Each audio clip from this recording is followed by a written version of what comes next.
All right, we should be roughly live now. Alrighty. Hmm.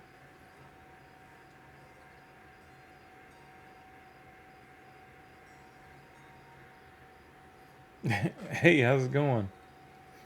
Welcome to the stream. This is, as you can see, is a my rendition of a hot tub stream.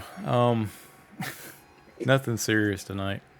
Actually, I was just sitting here talking to my daughter, and we were discussing things like apparently AOA has got a flash stream today, or a flash test Yes. today, and Drilling Online. It's really good game. I've enjoyed it. We played it together. I liked it. I don't know if it's still going on right now. It was just sort of quick. It happened just recently. Um, hey, Katie, how's it going? Tsunami-san, hey. Jeffestein, nice to meet you. And Swats the Goblin, how's it going? Let's see. So tonight, I was doing some work a little while ago, and I just wanted to take a break because my daughter had a chance to game a little bit. And I was thinking about doing the AOA, but since it's only gonna be, I think for tonight, and it may already be turned off by this time. It's almost 11 o'clock here. So we'll wait till the next playtest, but hopefully they'll give me a little time so we can sort of, Jen and I can play it together. That'd be kind of cool. Yeah. Um, let's see. But I was gonna ask you guys, actually,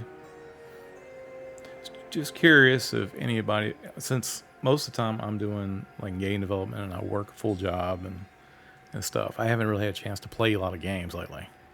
And so, and I know like this month is the VGA award stuff, and I'm interested in seeing who's going to win this year.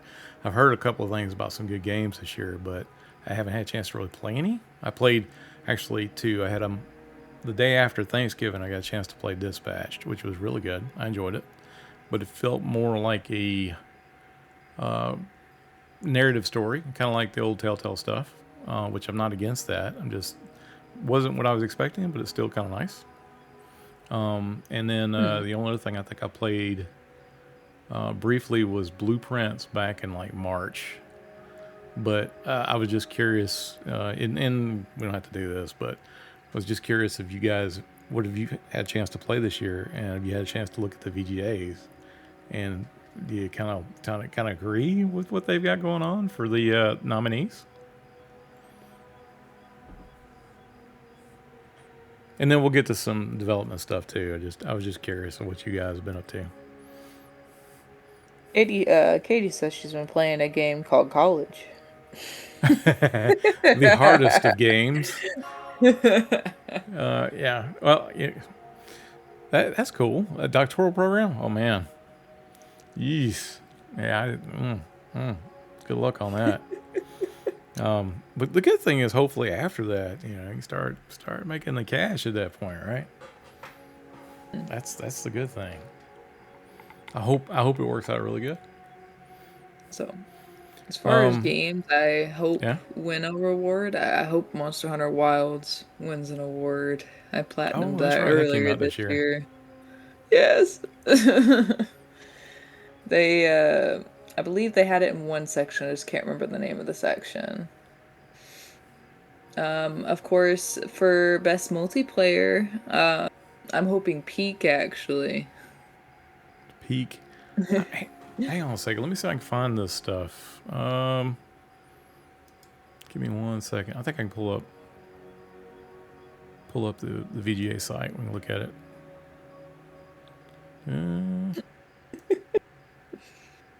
I'm thinking Game of the Year though. Out of all the choices they gave us, I think Expedition has a really good chance of being Game of the Year. It's had nothing but I've heard nothing but good stuff from it, and it's beautiful from what I've seen. Good deal. All right, hang on. I'll move this over. Okay. So this is Oh, the website. Yeah. they're asking what's my name.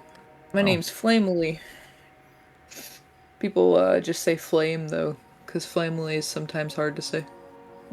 Hey Slay, how's it going, man? John, you Game of the Year, Monster Member. I agree, Yes, and because I most saw this, predicted, most predicted, or what was it? Anticipated, most anticipated game of the year. yeah, I'd love to see that. So, but I saw this and I remember like the last 2 years, like Red Beard Flynn has been doing like these Scuff Awards, and I was like, oh man, isn't the Scuff Awards supposed to come out before now? I sent him a message and he told me he's like, well, you know, he's had some stuff going on. They've been doing renovations and stuff, so he's not been able the time to do right, you know. So I'm like, okay. But I told him I said it was missed, and he was like, "Well, I'm glad people are enjoying that." And I was like, "It's cool, right? I enjoy it. His stuff is very entertaining. He's very charismatic as a streamer. All right, so I've looked at a little bit of this to be honest with you, but not most of it. If I go over a few categories and like we'll just say Game of the Year, right? And so I'm looking at these. I'm like, have I played any of these? The only thing I've even come close to is the Kingdom Come Deliverance 2. Mm. And I'm, oh, sorry, Katie. I need to be watching those ads. I apologize. You know, total disclosure, I'm not a really good streamer. I'm just a developer who likes to talk games all the time. So I got a chance to play Kingdom Come Deliverance 2. Didn't finish it. It's not bad. I enjoyed it. I love how sort of set into like a medieval society it is, and it feels kind of real. Big fan on the Silk Song, but I have not been able to play it. I remember playing Shovel Knight. So, but it's been a while.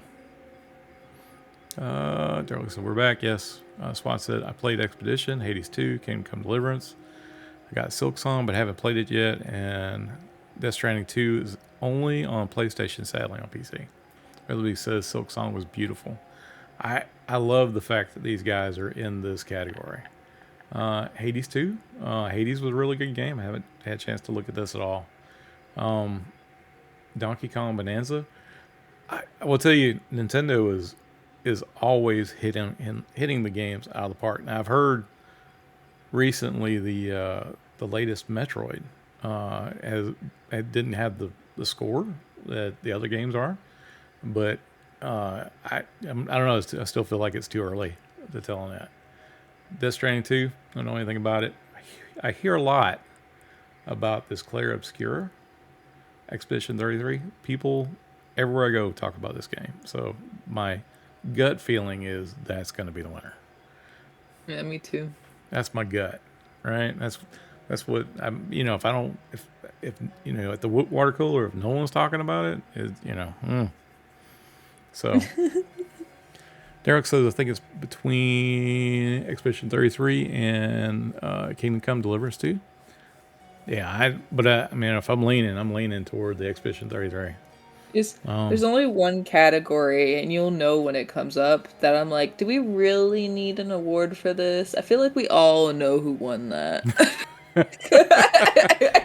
just put it up there. Don't make it all guessing. No, but I mean, I all was these like, games, as far as I could tell, like anything Hideo Kojima does is absolutely phenomenal. You know, he's earned the right to do whatever he wants to do with life. And like the Donkey Kong, from what I've seen in like trailers and stuff, the fact that they have the deconstruction of the environment, I mean that's a big deal, right? I mean, even I was watching someone play. I think it was Arthax play Battlefield 6, and I'm just really impressed with just how the like the Unreal environments break down really well. In these fighting games. Let's see, catch up with chat. That's why I says I saw the videos of DK Bonanza. It looked fun. Yeah, absolutely. Expedition was definitely the most talked about. Derek says also thinks the E33 would be the same. Katie says I have an itch to play Baldur's Gate 3 again. Baldur's I 3. always have that itch. Baldur's Gate 3 is absolutely phenomenal game to play, and I Sometimes I have wake up. started it. three times, and have not got out of the first act. So, but I Sometimes mean, I that was before I joined and helped out with Eminem. So, I mean, there's no way I could even start that now. So I am the uninformed gamer this year. sometimes I wake up at 3 a.m. in the morning and I'm like, I want to play Baldur's Gate 3. Yeah. Katie says there's so many repeats in these categories. I'm Yes. about to walk through these in just a second. Uh, Levin Shay says, been playing it lately while I wait for Eminem. Yeah, a lot of people have been telling me, it's like, when's the next playtest? I think I was watching, I saw Sean yesterday on his stream, and he was talking about that there is confirmed there's not going to be a playtest in December. So I don't know when the next test is, but he has assured us that we're going to get to spend some time with our families this year. He's not guaranteeing anything for next year, but this year we're going to get to be able to spend the holiday with the family. So that's cool. I mean, I know it's not what y'all want to hear, but I appreciate that. But they're like, I thought we were your family. Yeah, we all are my family. Y'all are my extended family. I feel like y'all are my family. Katie says you need to finish it. Yes, it's such an amazing game. Levishay says I'm close to the end of Act 1. Farther, I've made it. Yeah, absolutely. So I don't know, Jen, did you finish the Baldur's Gate 3? I beat it once. I've started it like over 100 times. Wow. What? I I love that game. I've actually played it multiple times with people too, not just you. I've played it with other groups of people too. Okay. It's And much funner. Yeah. I've seen like Redbeard Flynn play it like online with people, so I think it's a good game to do streaming with, right? I think that's kind of cool. It seems to me like there's a need for these games where you just hang out and stream with your friends, and I think they call it friend slop, which I don't know if it's. I totally agree with that, but I do. I mean, it makes sense to me, right? I mean, when we play MMOs together, right? It's to to hang out with your friends. So streaming seems to be like the natural thing you'd want to do after that, right? Or have games that pretty much has functionality to help you stream. Idle Punisher BG3 was incredibly impressive when I played it. I had that issue of never being able to leave the first act. Managed to do it with a bard. Oh no, the bards are great in that game. That's why it says they definitely nominated way too many for the same. You saw Sean Yeah. break our heart. Yeah, I knew it was coming, and I couldn't do anything. I had to sit there just like you guys. But I I thought the stream was really good, and I'll be honest with you. When I was listening to Sean yesterday, the stuff he was talking about on the business end, when they were talking about where the money where the money is applied to and stuff like that, to me that's fascinating. I mean, I hear a lot about how to make games, but I really don't hear a whole lot about the business of games, and that is just as important, because the way that games get funded and made now is totally different than it was 10 years ago. You used to have these big producer companies that would come in and give you money as a development company up front so that they can get their investment later, and then they'd publish through them, and there's a whole, the entire process has changed for doing games now. The way we're doing the open game development, I don't know anyone that's ever done this. Anyone. And I hope other people will. Let's see. Somebody says Sean made it sound like release is more likely to be in Q2 now. I have heard Q1. That has not changed. But I mean, I know that they want to do. I think he was talking about beta. Want to make sure that beta doesn't feel like a BS thing. That it actually feels like it's a beta and not just, hey, we hit beta and then 2 days later go into early. I get that, right? I mean, that's the right thing to do, is to have a decent beta. You have a huge alpha, you know, maybe maybe not have it run as long as alphas run, but I mean, it should be a meaty experience. I think what Nick always talks about, sandwichy. Eminem is very sandwichy, where you can play it and eat a sandwich at the same time. It needs to be a meaty sandwich, right? An Arby's sandwich, right?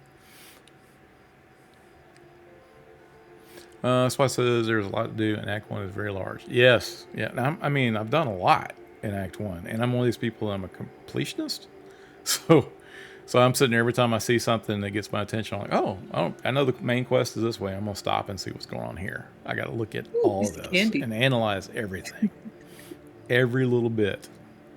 Animal Poster says, I think people are just slowing slop onto a lot of things. Oh yeah, yeah. I mean, I've noticed that like there's a lot of games that are kind of quick to put together and they sort of throw out there. I think that their concepts are, that they're just trying to figure out if there's a want or some need out there for a type of game. That I saw there was something called RV There Yet. Looks interesting, fun, small game, a couple of hours and you're done. I think there's a space out there in games for things that are more casual, and as like we get older, we don't have as much time to game. So there's, I mean, even I play Wordle, right? It only takes you a couple of minutes, and and then you're done for the day. It's not like, and you go on and do what the rest of the things you're doing for the day. So I do think that there's a lot of different spaces for games. Now, I like long games that I can get into and spend 70 hours. I one of my achievements, personal achievements. I'm a big Cyberpunk fan. Back in the '80s, and when Cyberpunk 2020 or 2077 came out, I was like, I was probably the most critical person on that game. But I absolutely loved it and platinumed it, even with all the extra stuff, the DLC stuff. Very good game. Very much kept into the mold that was back the tabletop game of Cyberpunk 2020. Really good stuff. Mhm.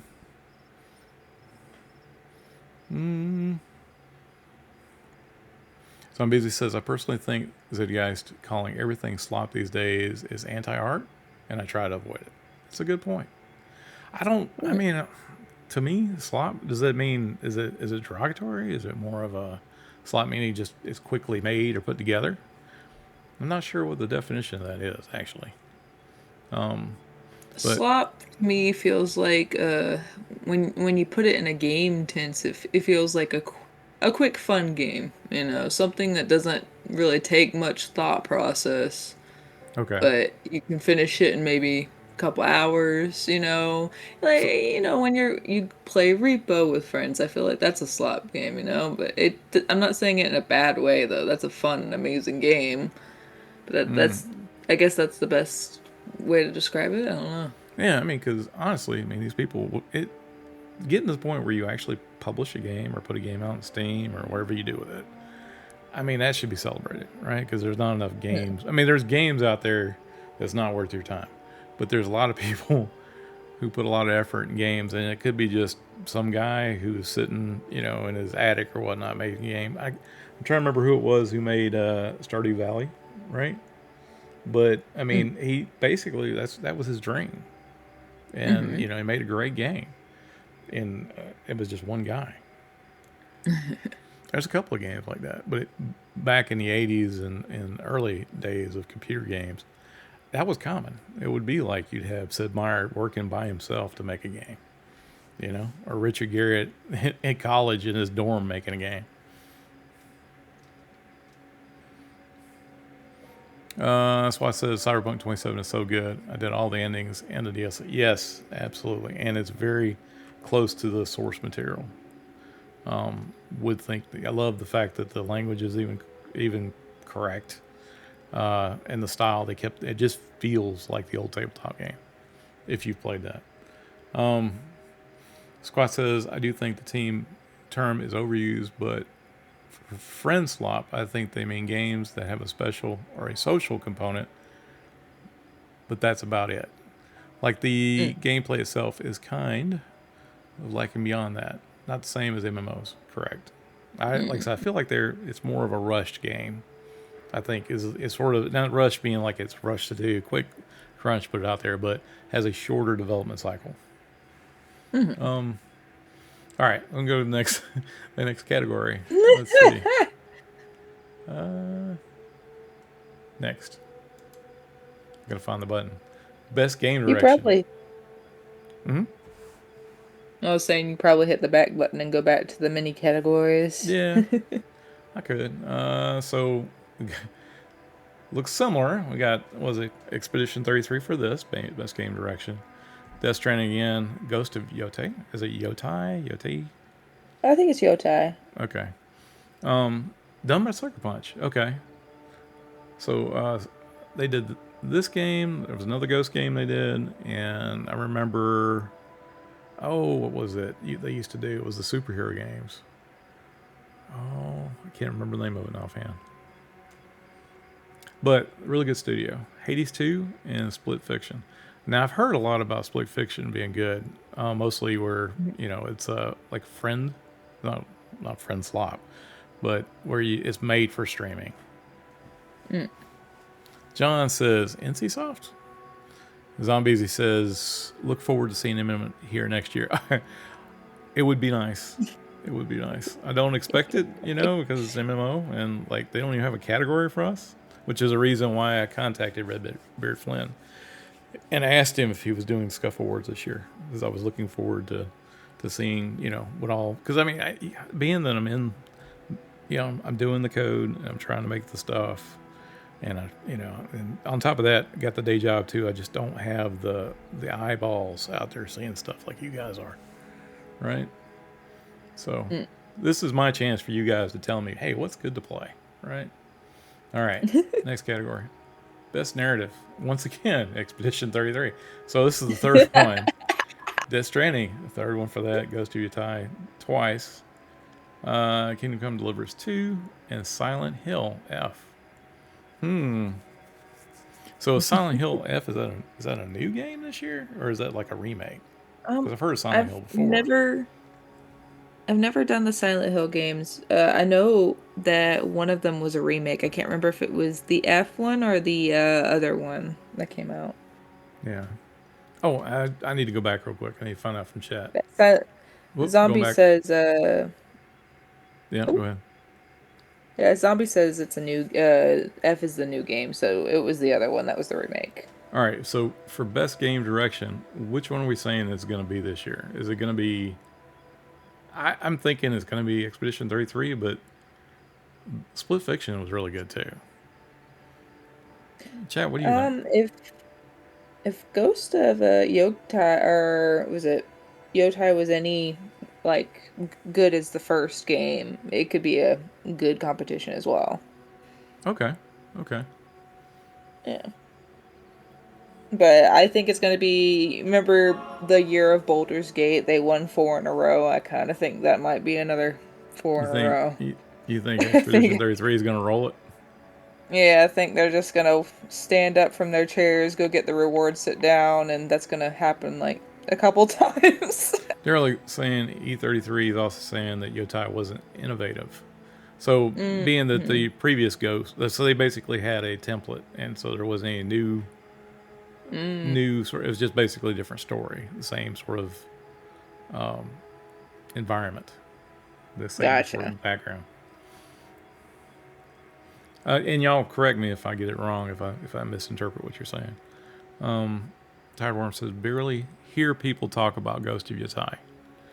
Yeah, me either. Really? That's well. I mean, could be that people were just busy playing games too. So, Mm. Zombies says it's probably going to end up being a French game sweep. Yeah. Tired Worm says it's between Death Stranding 2 and the Expeditions. Okay, so that's what we're saying. All right, let's go back Mm. to the next one here. Best narrative. All right, so we're saying it could be a sweep here as well, or do you think that these two? We're saying that Ghost of Utah is not going to make it, right? And I'm saying this is because I've not played these games. I've played this one. Yeah. This Kingdom Come Deliverance. I liked it. I definitely feel like it should be in this category. I just don't know how strong it is compared to these other games. Mm-hmm. Tiger One says I think KCD2 stands a chance for me at least. Zombies. I personally love Silent Hill F story, but I doubt it's going to win best narrative. What platforms are these on? I played this one on the PlayStation. I'm assuming this one is on the PlayStation as well. Probably PC. Probably all of them are on the PC. But I don't know if there's anything that's exclusive to Xbox or the was it their Silent streaming Hills on service nowadays. PC. That's why it says for me, I'd give it to KCD2 or Silent Hill F. Okay. Daryl Z says Yotai has a basic revenge plot, and there isn't anything big narrative. Anything big narrative will possibly be KCD2, I think. Okay. All right. So this is best narrative. What's the next category? Best art direction. Okay. Mm. Well, the usual suspects.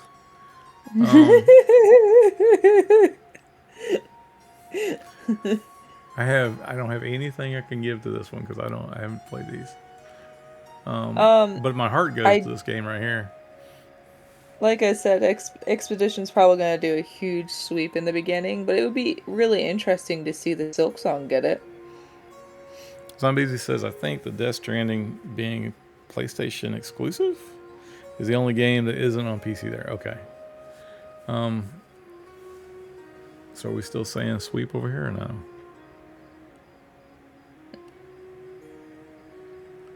Tireworm says Hades 2, Supergiant Games always nail their art direction.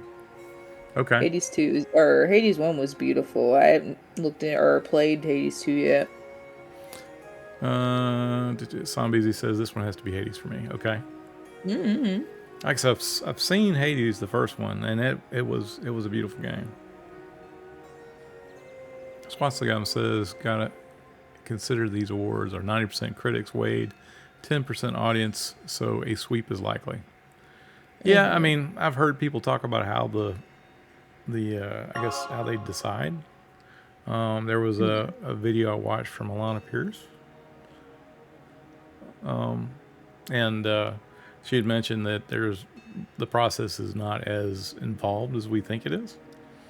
But I do like this is just me thinking out which one do you think would be, and this is just between us, right? We're not going to talk to people outside of this chat. We're just going to keep this between us. Like, what do you think? Tell everybody. No, don't tell them. Let them find out for themselves. Okay. So H2, we're thinking. All right. I feel pretty strongly about that. All right, go to the next category. What? No Expedition 33 here? There it is. They moved it around on me. They moved it. They tricked you. I was expecting it. Look, that's what they did. They moved these. Okay. They just flipped the order.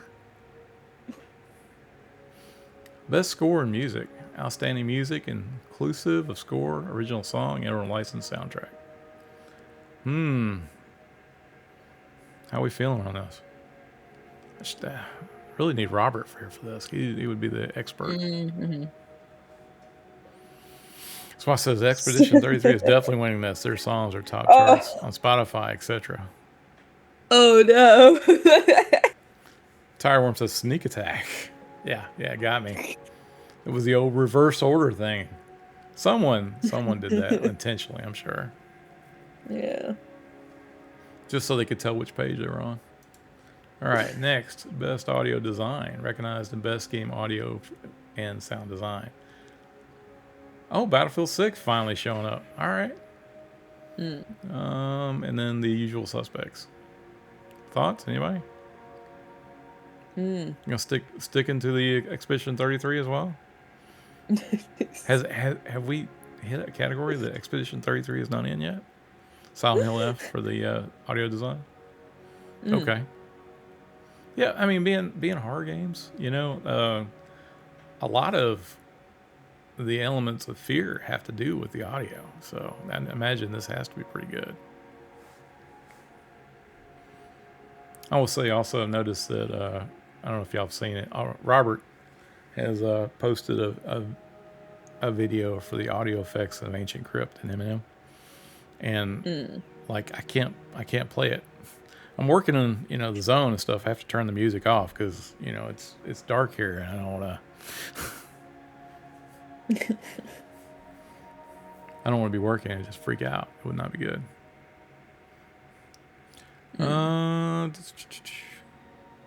Tired Worm says Silent Hill F and Death Stranding 2 both have great audio design. Looks like we're going to hit an ad here in about 3 minutes. If we're talking about pure audio, probably Battlefield 6. Okay.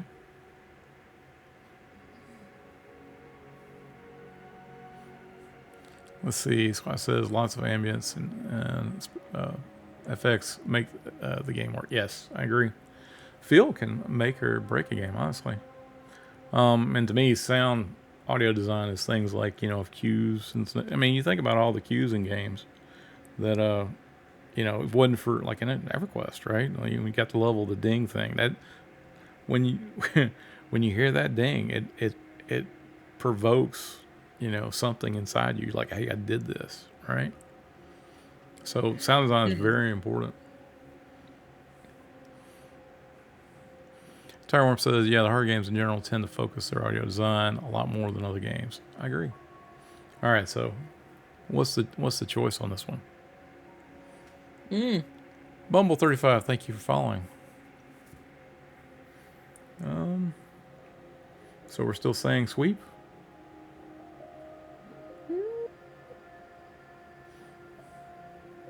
That's why it says same with old school RuneScape. Skill up sounds. I agree. All right. So no one can make a decision on this. What we're saying.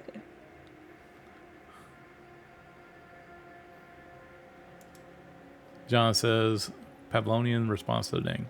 Yeah. Zombies saying, all right, he's stepping up here saying, I'm voting for Silent Hill F. So this is what we're saying. Oh, gotta close that back. Will probably end up being Death Stranding. Tired saying I'm voting Silent Hill 2. Okay. All right, so Silent Hill is what we're going with this. All right. Next. Oh boy, best performance. Awarded to the individual for voice overacting, motion, and or performance capture. Ben Starr for Claire Obscura 33. Charlie Cox for Claire Obscura 33. Erika Ishii for Ghost of Yutai. Okay. Oh, wow. Jennifer English for Claire Obscura Expedition 33. I am going to mess this name up. How do you say that? Natsu Kato?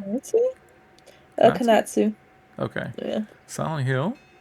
And Troy Baker, Indiana Jones and the Great... Hey, I did get to play like an hour of Indiana Jones and the Great Circle, and I loved it. And it sounded just like Harrison Ford, so... I mean, I thought that was pretty good.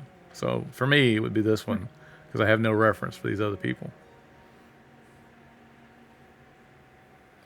Squad says, who's going to win? Somebody from Expedition 33. I voted for Troy and Indiana Jones, though. He made an amazing... Yes, I agree. He did a very convincing Harrison Ford. Derek says Ben Starr will probably still take it. Ben Starr. Has he played anything else? Has been any other games he's played in? I mean, you got a 50% chance of the Expedition winning. More. Well, yeah, no, you're right. 50%, right? 3 here. Yeah. So yeah, I'm thinking you're right. So is Ben Starr, is he like the lead in that game? Is that the reason why they put him on the very end over here? Anyone know? Okay. Yeah, this Goblin says is the lead. All right. Looks like we're hitting a head break. I'm gonna drink my coffee for a second.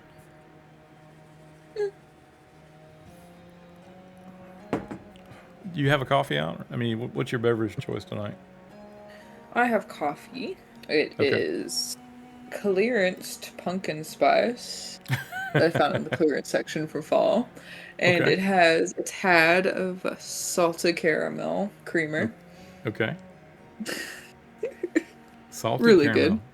good. You can't go wrong with that. I'm just drinking hazelnut coffee. It's the Dunkin' Donuts brand, but it's still good. Mm. It's got like it looks like 30 seconds left on the ad break. Can we move on? Mm. Swat says he's a lead. Yeah, pretty renowned voice actor. Charlie Cox says a chance because he's the actor in Daredevil, but probably Ben Starr. Okay, so Charlie Cox is he Daredevil in Daredevil? Hey, Daredevil. Sorry about the ads, but I mean, I need to actually look into that, see if I can change that a bit. Swat says to be fair, all three have a high chance. Jennifer English is the voice of Shadowheart in Baldur's Gate 3. Okay, well that it's for me. It's between these two then, because I thought she was great at Shadowheart. I know it was her. She's also in a lot of stuff. All right, so we're saying is one of the Expedition 33 is one of 3 of 33 is what we're saying. That makes sense. Okay. Next category. Innovation in accessibility. Okay. I don't remember this category. Recognizing software and or hardware that is pushing the medium forward by adding features, technology, and content to help games be played and enjoyed by an even wider audience. Okay, I like that. Considering that, I have a child that has trouble with accessibility. That's kind of nice. Assassin's Creed Shadows, Atom Fall. That's interesting. I haven't seen that game. Doom: The Dark Ages, Mm. EA Sports, FC 26, and South of Midnight. I've heard of South of Midnight. It's an artsy kind of game, isn't it? So if I'm looking at this, I know Doom, but I like Doom for other Yeah. stuff, not necessarily for the accessibility stuff. Don't know enough about the Assassin's Creed Shadows or Atom Fall. I'm not a sports kind of guy, so I wouldn't know about this one. So my vote would be here, South of Midnight. Squad says Doom Dark Ages. Okay, one for Doom Dark Ages. Derelict says I have no idea on this one personally. Tyrone, same. I'm just happy to see Atom Fall nominated for something. Okay, I have to look into Atom Fall and find out what this is about. Good deal. All right, so I'll move on from that. So we're saying possibly Doom. That's what we're saying. And maybe Atomfall. Okay. I'd be interested to see how close we hit. Games for Impact for a thought-provoking game with pro-social meaning or message. There's no way. I'm pretty sure most people don't know these games. The only one I know is this one. I know Wonder Shop. I Oh, didn't you play do? it, but Wonder Stop? Okay. mm-hmm.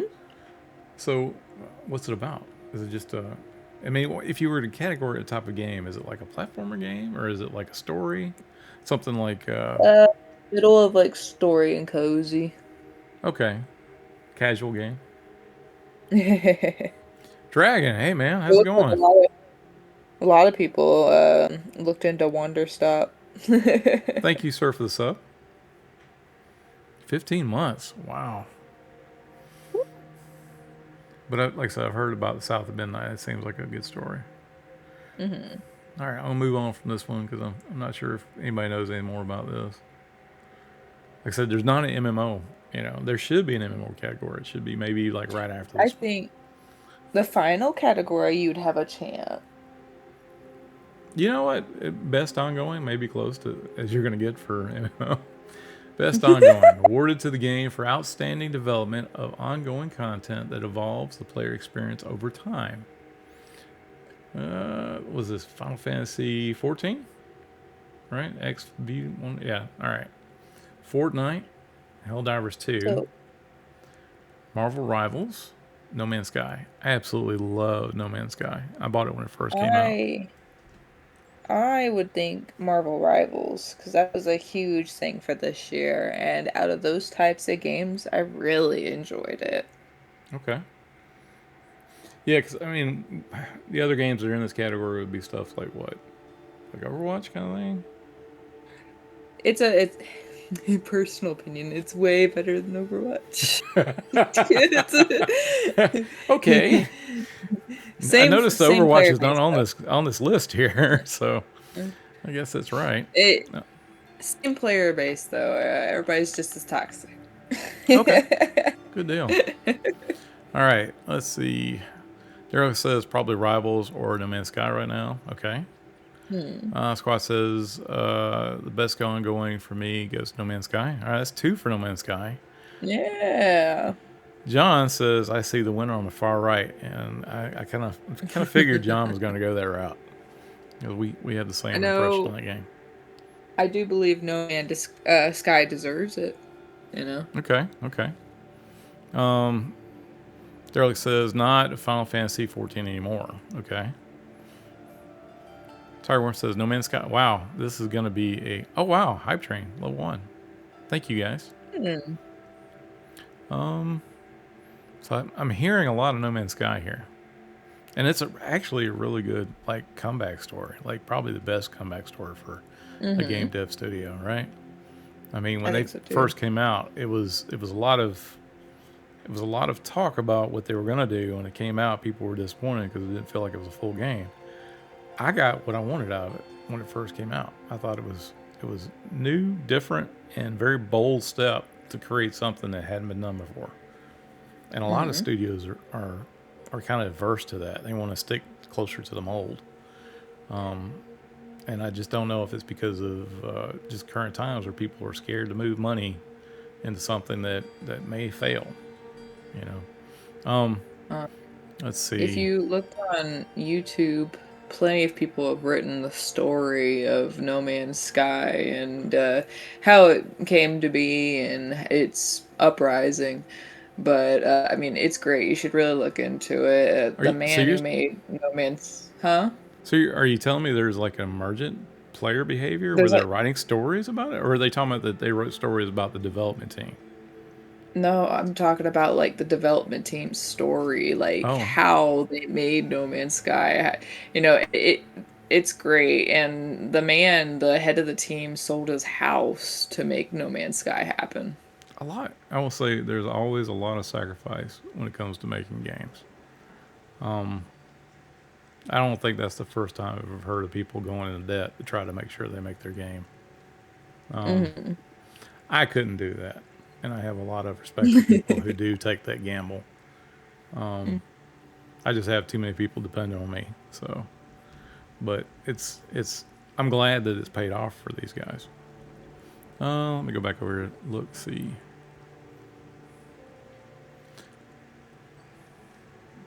Tireworm says No Man's Sky is crazy that it's getting major updates to this day. Daryl says Final Fantasy 14 has dropped the ball. Squall says Rivals is better than Overwatch for sure. I'm seeing a Yes. lot of that. A lot of people have told me who play Overwatch. You know, of course, I listen to my daughter too. She plays a lot of it, but people outside of usually my workplace who play games come by and talk to me about games. Somebody says, yeah, poor Final Fantasy 14 is really suffering from Squeenix? What does that mean? Using it as cash flow, a cash cow for many years. I don't know. Oh, Square Enix. I'm sorry. It took me a second to figure out what it was. Adapunster says, I've heard nothing but good things, updates about the No Man's Sky. Yeah, I mean, I feel like they have a good shot at this. Hmm. Tired Worm, looking forward to the next game, Light No Fire. Hope they show more off of it at the Game Awards. You know, a lot of times people just watch the Game Awards just for the trailers and stuff that comes out. Yeah. I like to watch there's a podcast I love watching called Inside Games. It's got like Lawrence and Bruce, guys that used to be, I think, back in Machinima and back at Rooster Teeth. And these guys, what they do is they watch these rewards and they do this drinking game. So it's something like if Hideo Kojima comes out on site, they'll take a shot, right? It's a really cool thing, and it's it's kind of fun to watch. Anyway, if you like watching news about games, you need to go see these guys. Tsunami Sun says I got my 100% on No Man's Sky achievements. I did not. I don't. John, did you get 100% on yours? I love that game. Derek says they're only seemingly trying to fix it now that they have hemorrhaged a large majority of their play base in the last 2 years. Tommy Son says, can't wait for Light No Fires. Is there a release date for Light No Fires? And that's more of a planet exploratory game, right? They're containing it to like a survival game on a planet is what I've heard. I may be wrong in that. Mm-hmm. Sean Murray. That's right. That's the guy that was lead up for that. Zombies said, I honestly hope they could pull it off free fall because right now it seems like they're actually developing less rather than more. I'm a couple patches behind though. I think I played Final Fantasy 14. Man, it's been a while now, or it could have been an earlier version I played. It's been 10 years. So, but I even for the MMOs, I really couldn't get into the JRPG type stuff. I could never get into Final Fantasies. Great games, just wasn't for me kind of thing. Something I heard. Derek says, it's okay, I just deleted my characters unsubbed. Got Eminem now. Soon. Yes, it will be soon. Oh yes, it will be soon. John says, nope, I like to fly around to different places in No Man's Sky. Yeah, do they still, I mean, when I played No Man's Sky originally, you could actually name planets as you went. Do they still do that? Or has that been done now because of the whole universe and everybody's been playing over the years? Tireworm says, no release date yet, just a trailer. Okay. Tsunami-san says I can. Added Punster says Final Fantasy 14 also has a pretty impressive comeback story from 1 to 2, but it's pretty formulaic. You've been playing it for years, it gets boring. Understand. So the game loop is pretty much the same as it goes. Okay. Yeah, I mean that's a struggle for a lot of games that are perpetual or try to continue over time. Just say that, like in M&M, while I'm doing quests and things, I try to do as much as I can make the quest a little different. I know at least like we're doing a lot of quests now in Phalandraw, and mostly just for beginning class quests. They're not like designed to put you way above the bar.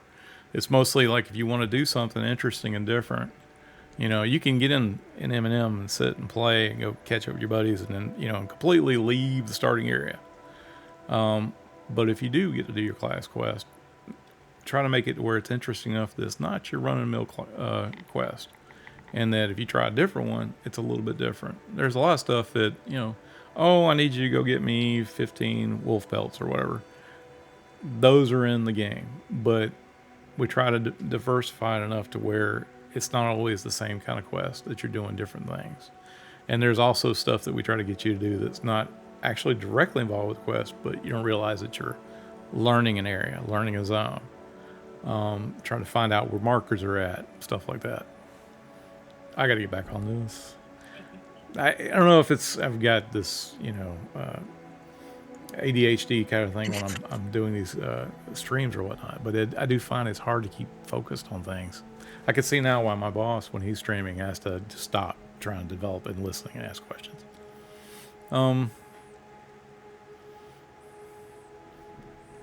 John says you can still name planets, animals, plants, minerals. There are plants that will never be visited.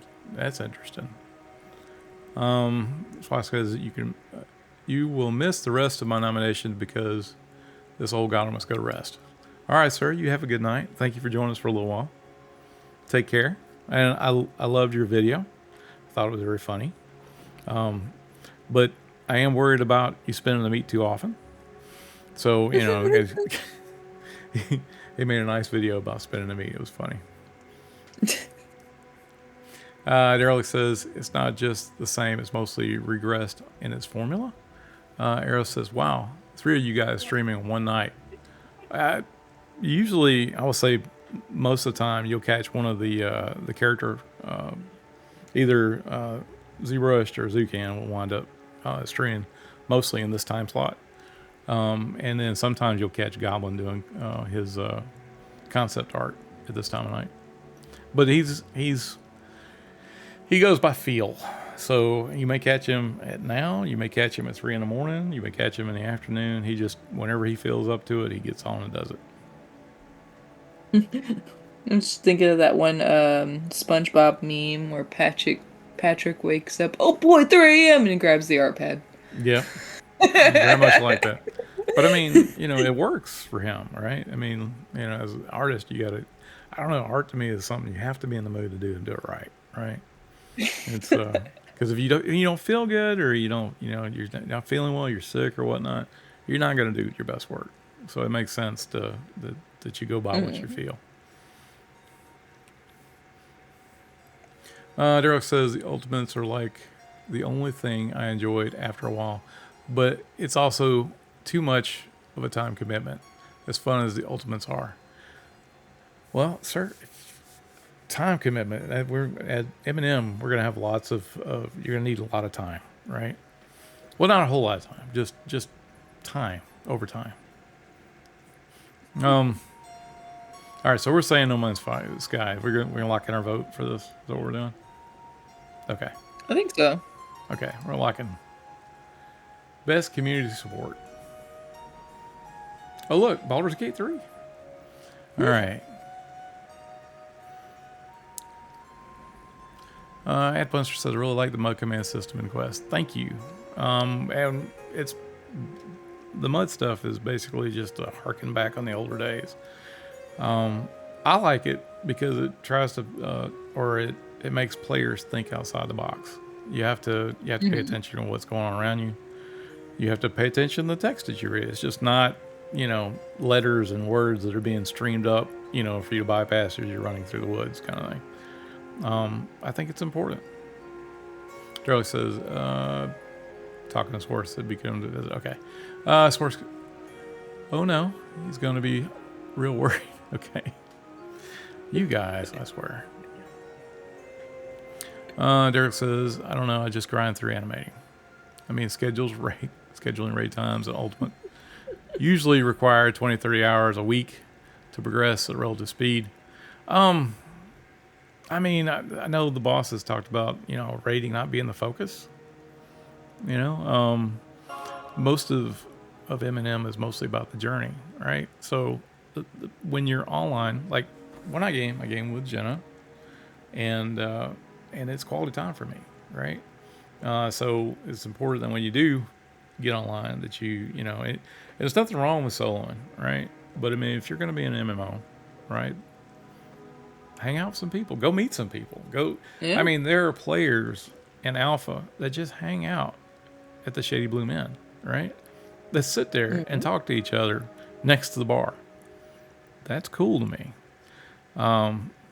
Some people would be like, well, that's strange. But to me, it's, well, there's a chance they could meet with other players there and then go off on an adventure, right? Just like if you were playing a tabletop game. I mean, how many times have you played D&D and the DM looks at you and goes like, well, y'all are in this bar, right? What do y'all want to drink? And as you're in this bar, this stuff comes up. You overhear this guy over here talking about, the beetles, the fire beetles out in the fields have been causing a problem. The farmer can't get anybody to help him out, try to get rid of these beetles. And you get your buddy and say, hey, let's go do that, right? That kind of thing. That's pretty cool. Tyrone, BG3 jump scare. Didn't they already win every award? Well, maybe they didn't win this one last year, so they got to come back and get this one, right? But they got to finish that collection. Adam Bunster, I like that. Derelict Z, yeah, that's why I'm here. You remember the one movie? I can't remember. It was like the penguin surfing movie, and there's the guy who had like all the trophies, and he had the spot for the empty spot for the next Oh trophy. yeah, yeah. Yeah. Oh, I can't remember but he named all his trophies after women. This is Oh, sh- Tiffany. Oh yeah, Tiffany. I can see her.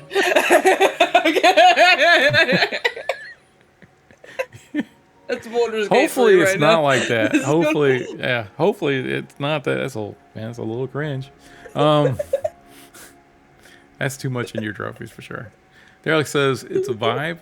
That's what appeals would be with the VMNL. Yeah, I will tell you as I'm working on the whole appeal for me.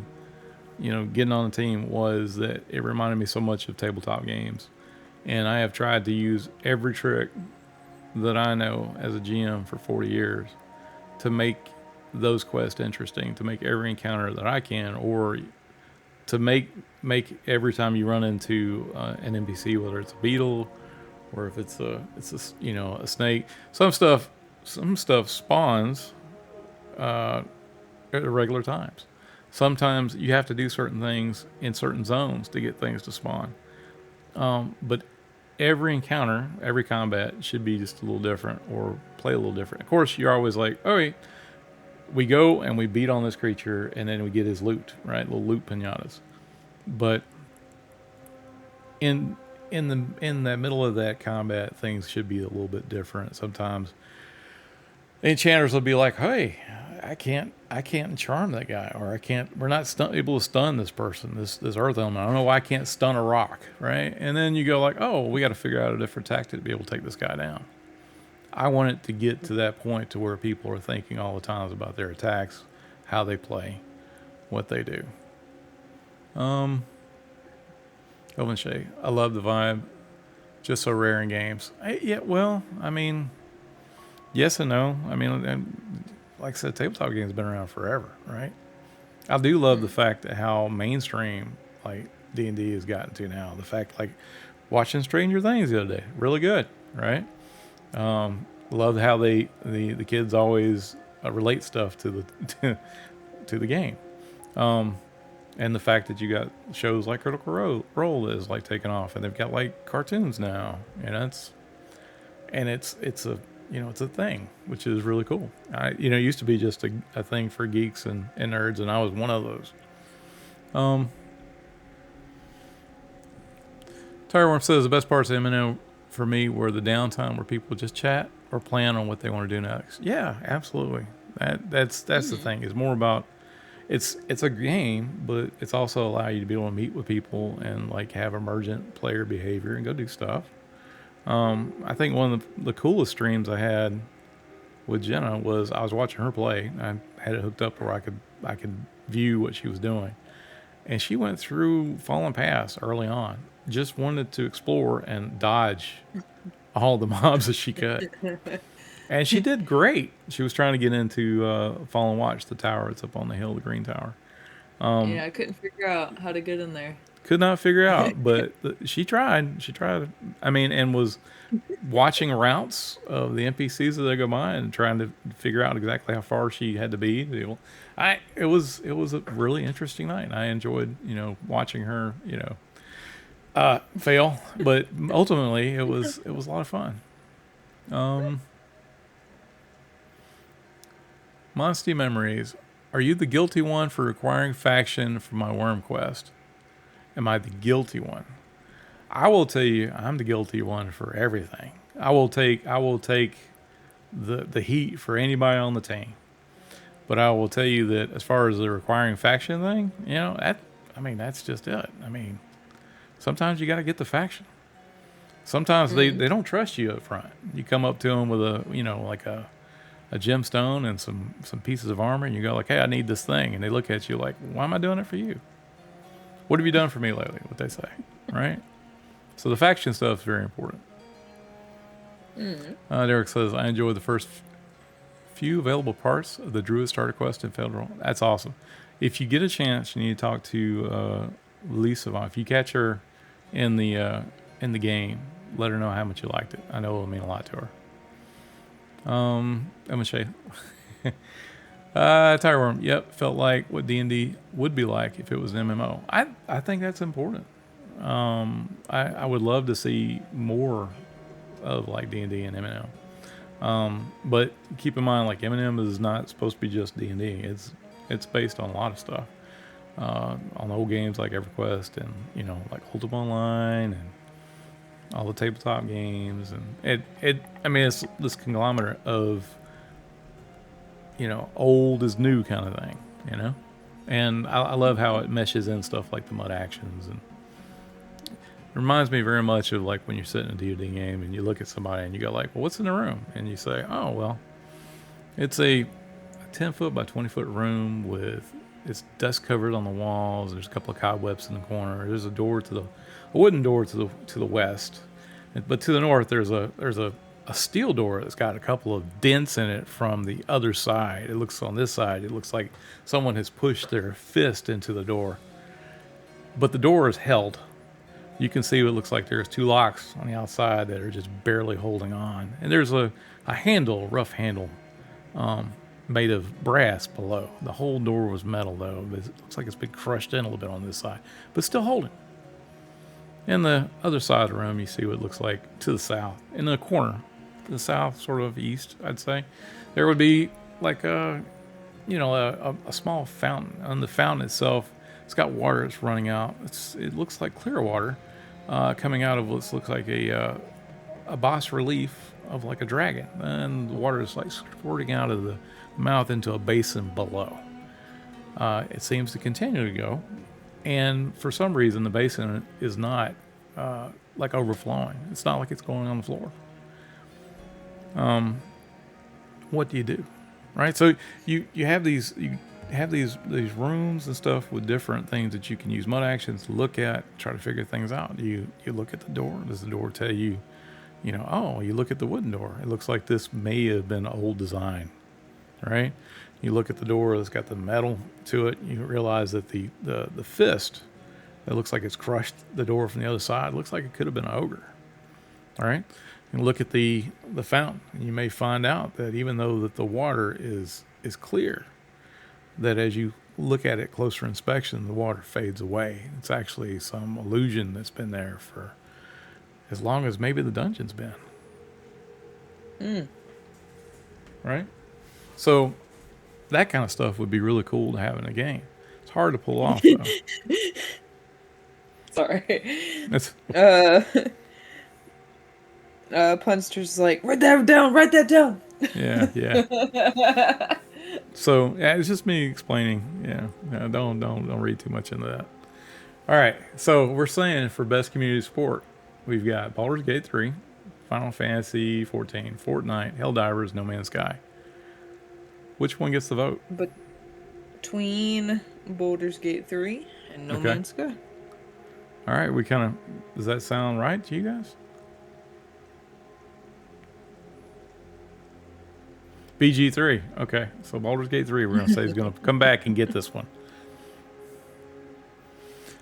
Tired Worm says, I remember in Fallen Pass, me and my group were farming undead at the top of a cliff, and a mob feared me off and somehow I managed to survive the drop with 1 hit point. It was so intense trying to find my way back up when it was so dark and the place was just crawling with undead. The cleric was watching me from atop a cliff and guiding me on where to go to reach them and warning me about patrols on the way. Those things you'll always remember. Those moments will be precious to you. That stuff is hard to code in the game, but it exists there too. Derelict says yes, BG3. All right, moving on to the next one. Best independent game. For outstanding creative and technical achievement in a game made outside a traditional publisher system. That's interesting. A traditional publisher system. That's a very interesting way to put that. Don't recognize Absalom. Ball X Pit. Blueprints. I played this. This is very good. This would be my choice. Once again, Expedition 33. Looks like we're at an ad break here. Hades 2, and Hollow Knight Silk Song.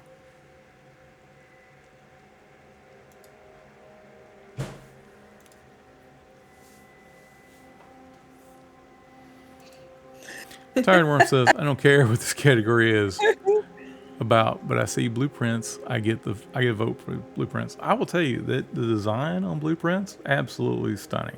Love the art style is very similar to a lot of the Telltale game stuff, which is fine. Those shaders have been used a couple, and they're tried and true.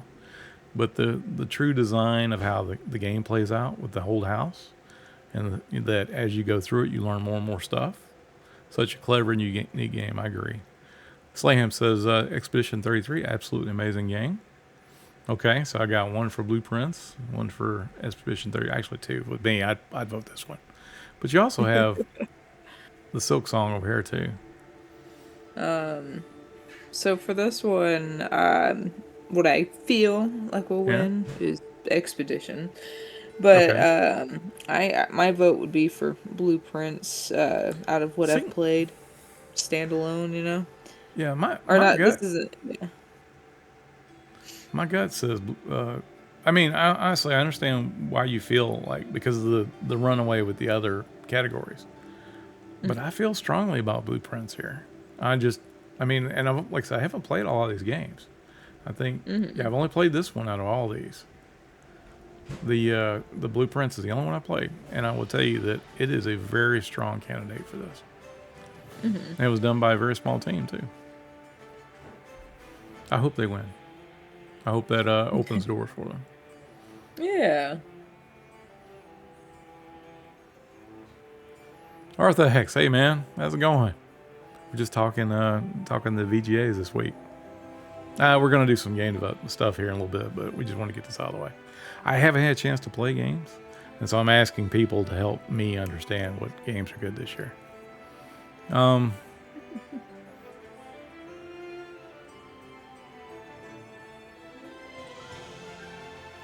Let's see. But I'm interested in playing Silk Song at some point. I don't think. I mean, and when I say at some point, it's not like play the whole game. Maybe play like an afternoon and whatnot. Arthex says, doing well? All is well. Yes, doing well.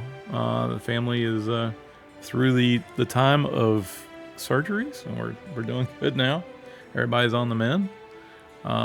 So hopefully the whole month of December will be great. I wish I have so many from D&D and Classic EQ, and one or two from Eminem. Some more to come. I hope so. I can't wait until we get an EA. I mean, I will wait because I got so much stuff I got to get finished with. But I do feel like once we get the EA, it will feel like a milestone for me personally. Even if it's not 1.0, it'll still feel like I have pushed this game out the door to a point to where people can play it on a regular basis. All right, so next category.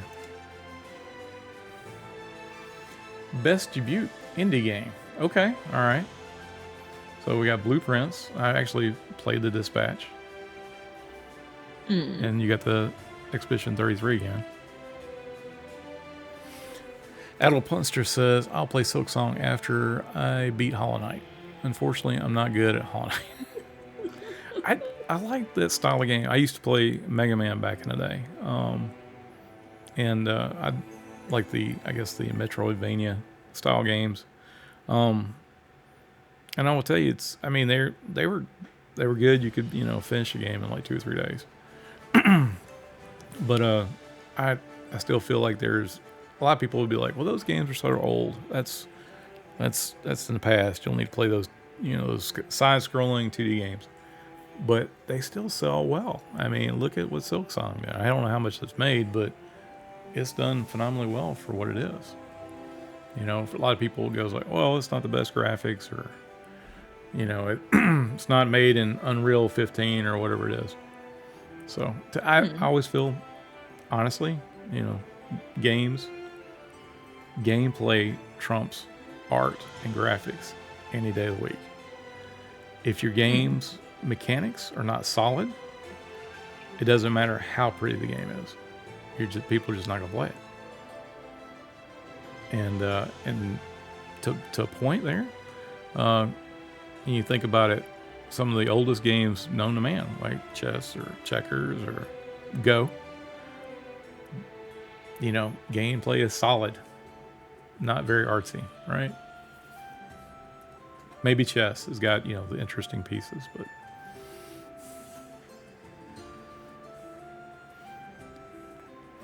Tireworm says, "Oh no, Dispatch is there. It's going to be hard." Yeah, I'm looking at between Blueprints and Dispatch, and I will say, Yeah. I feel okay. I'm gonna be honest. I love Dispatch, but I feel like its story was better than maybe the gameplay mechanics. If I'm being critical, I think it's a great game, but I just feel like it's more entertainment value than it is more for like strategy, I guess. Tireworm, it had gameplay. It did. I played it and I tried several different things with it, and I was like, okay. But I mean, I think gameplay was more just to tell the story, right? I did like the fact that it had like mini games, like the hacking and stuff. I thought that was pretty cool. That actually enjoyed the hacking portion of the game more than I liked the dispatch portion. I feel like that was solid to me. Whoever put that together did a really good job. I was real impressed with the hack. Any chance I had a chance to hack, I did that, because that was that every little piece of that was well thought out in the hacking. Yes, the hacking would definitely be gameplay for sure. All right, so my vote would still probably be Blueprints, because I feel like the gameplay was stronger in Blueprints than Dispatch. Anybody else? Is there anything else I need to... I think Dispatch got a lot more popularity, but between those two. Yeah, and I'm gonna tell you right now on stream, if this game wins here, this I can't even say the word, Despolate wins, I will play that game, because I will want to know why it won. Because I haven't heard anything about that game, but I will play it. That's the only reason I know this game exists, is because I just looked and saw this a second ago. And I'm sure it belongs here, but I don't know why. And I want to know. Tireworm said, in terms of entertainment, I enjoyed Dispatch a lot. But for gameplay, it's Blue. Okay, so we're pretty much saying Blueprints are going to win this one. All right. I don't know how many more we got of this. We don't have too many more, do we? Best mobile game. Can I go ahead and click next now? Is that okay? Is anybody interested in this? Oh, ooh, Pretty Derby. Pretty Derby's gonna win. Okay. I have no idea what this is. Pretty Derby. I am surprised you're not into the Sonic Rumble.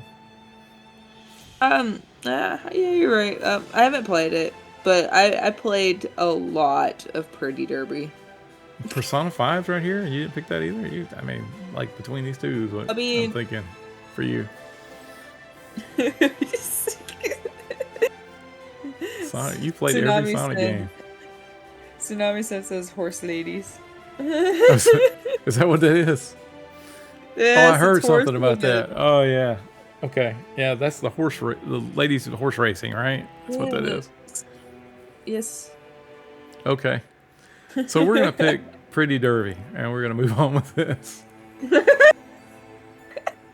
Best VR AR. I got nothing here. Anything here that looks like you should play it? I haven't played any of them. I might have heard a little bit about the Alien. That's about it. Okay, Alien Rogue. All right. Anybody else got anything on these? Anything I should look at, or is it just let it go? Going once, going twice. The Uwu horse girl racing game will win. Well, we'll see. Best action. All right, we're back where we need to be. John says the Deadpool game was good. Okay. All right, so best action game. For the best game in the action genre, focused primarily on combat. Okay. So Battlefield 6 is the one I'm looking at. I mean, I haven't had a chance to play Doom yet, but I've seen Arthax play Battlefield 6, and it looks really good. Like I'm sort of leaning this way. Ninja Gaiden, wow, and Shinobi both in the same. Wow, talking about older games coming back. I do not think Hades has a chance in this one. I mean, compared to over here, my guess is Battlefield 6 is going to be it.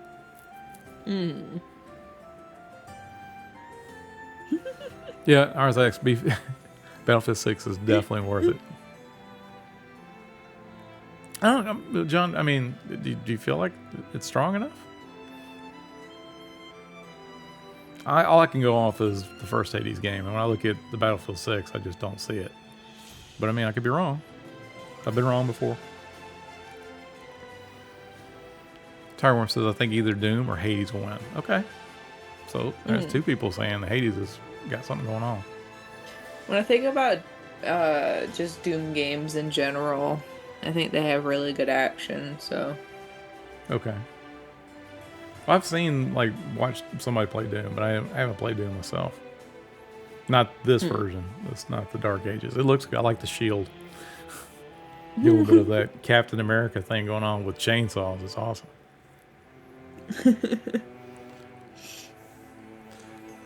John says, reread what I said. Let me slow this down. No chance in Hades to win. Okay. Gotcha. Thank you, sir.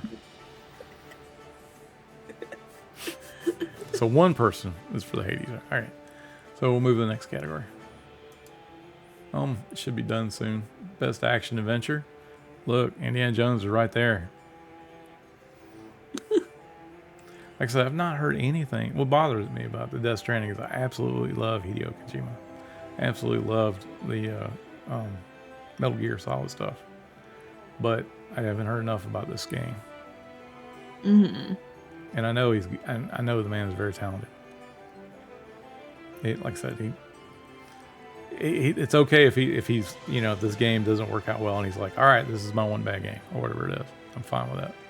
The next game he comes out with is still gonna knock it out of the park for sure. But I don't know, maybe this is just the one he missed out on. I don't know. All right, so I'm gonna go with best action adventure, which says the best action adventure game combining combat with traversal and puzzle solving. That has to be this one. That has to be Indiana Jones for me, because I've seen some of the stuff in Split Fiction. I say Pulp Fiction. In Split Fiction, and to me it's close, but I feel like Indiana Jones is ahead on that one. And I've only played that one for like an hour and a half, and it's been phenomenal. All right, next. Best RPG. Wow.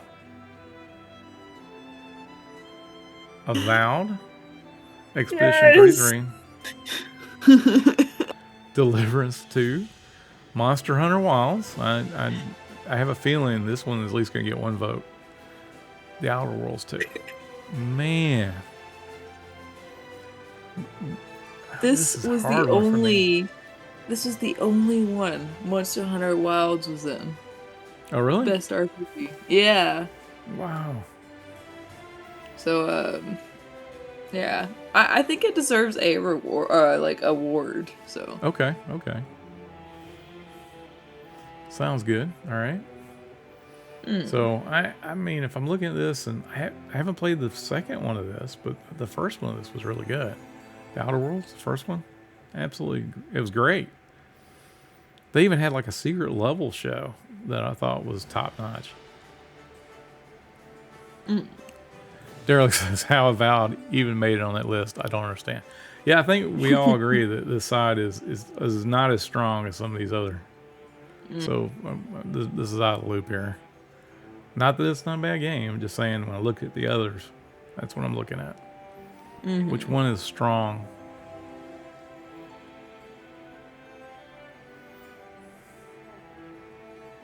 Sorry, I want it to be Kingdom Come, but 100% E33 will win this one. You got a strong argument for that, considering how many times it gets voted for or nominated for the other categories. Can't argue that. This has got a good chance of winning. Added Punkster says, I like it, but I've heard a lot more griping with this one. Okay. Derek says, I worked on Avowed for 3 years. 3 years.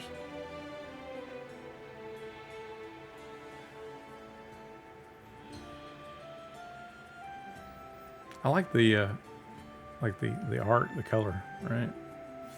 The whole like fungus looking stuff, or like the I don't know what you call it, like the plant growth on it. That's kind of neat. Mm. I do feel like I remember there was like an old trailer early on for this, and it felt more like it was supposed to be Skyrim than it was what it ended up being. But that may have been them trying to find out where they wanted to go with it. I was hoping it would be more like Skyrim originally. Yeah, okay, everybody remembers the trailer. It's been a while. Not to say that going in a different direction is bad, because you want to separate yourself from, you're not going to say, oh, this is Skyrim, but not Skyrim. You want to make sure you differentiate yourself a little bit. So, I was so hyped for the Skyrim like RPG set in Pillars of Eternity. Oh yeah, Pillars of Eternity, man. Yeah, I remember that. That was good. That was a good like isometric game. That's right. It was the they used the backdrop for that world for that game. I remember. Derek says the answer is we changed game directors, I think, twice. That will do it. Mm-hmm. There's a lot of games that, like, that you see and you're like, what happened? And it could be something simple as just different management took over, or someone left the company at the wrong time. And so someone else has to come in and go like, all right, well, what are we doing now? Now that you have different leadership, we're going in a different direction. One thing I've learned about leadership changes is that for whatever reason, whether someone leaves on their own or someone gets kicked out, the new guy who's in charge generally has to make different decisions than the last person who was in that position. That's like universal. Doesn't matter what company you work for, where you're at. Generally, the person comes in and goes, well, I have to let these people know why they hired me. So they make decisions. And that generally changes, wildly sometimes, of how a project will be implemented. Not just games, it could be anything. All right, so we're saying, if I'm looking at this, I'm looking at good chance Expedition 33. My heart says this one. I'd love for this one to win this. I'd love for the Kingdom Come to win this.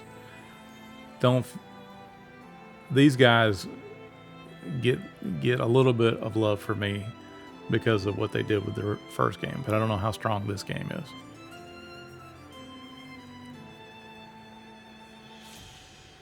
Derek says, when I was there, we scrapped the vertical slice I think 8 times because Microsoft didn't like it. Yeah, I will say also when bigger companies come in and they can make these decisions off. It happens all the time. They come in and they have a vision. A lot of times when you have a publisher, that you create something and then it has to go through a process of approval. Yep, that's what we're doing. One of the things that I love about working on M&M is the fact that it's just us. And we don't have to, Sean, Nick, Ollie, they don't have to answer to anyone. So whatever the team is free to create this thing without having to have, buyers, saying, hey, or let's say buyers, but like investors saying, hey, because we're giving you this is what we want out of it. And I love the freedom. I love the freedom of choice to design, create the way I want to. It's great. More shops or more games should do that. All right, so we're going to move on to the next one. How many more we got? Best fighting game, we're going to pass that. Any more of this? Family game.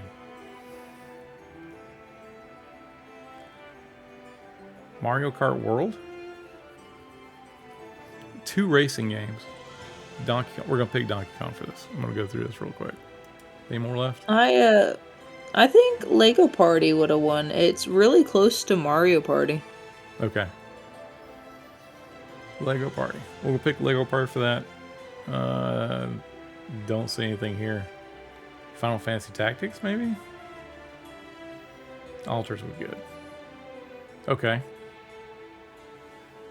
Alright. Is there any more left? Or you gotta be getting toward the end of this. Sports racing? No, pass on that.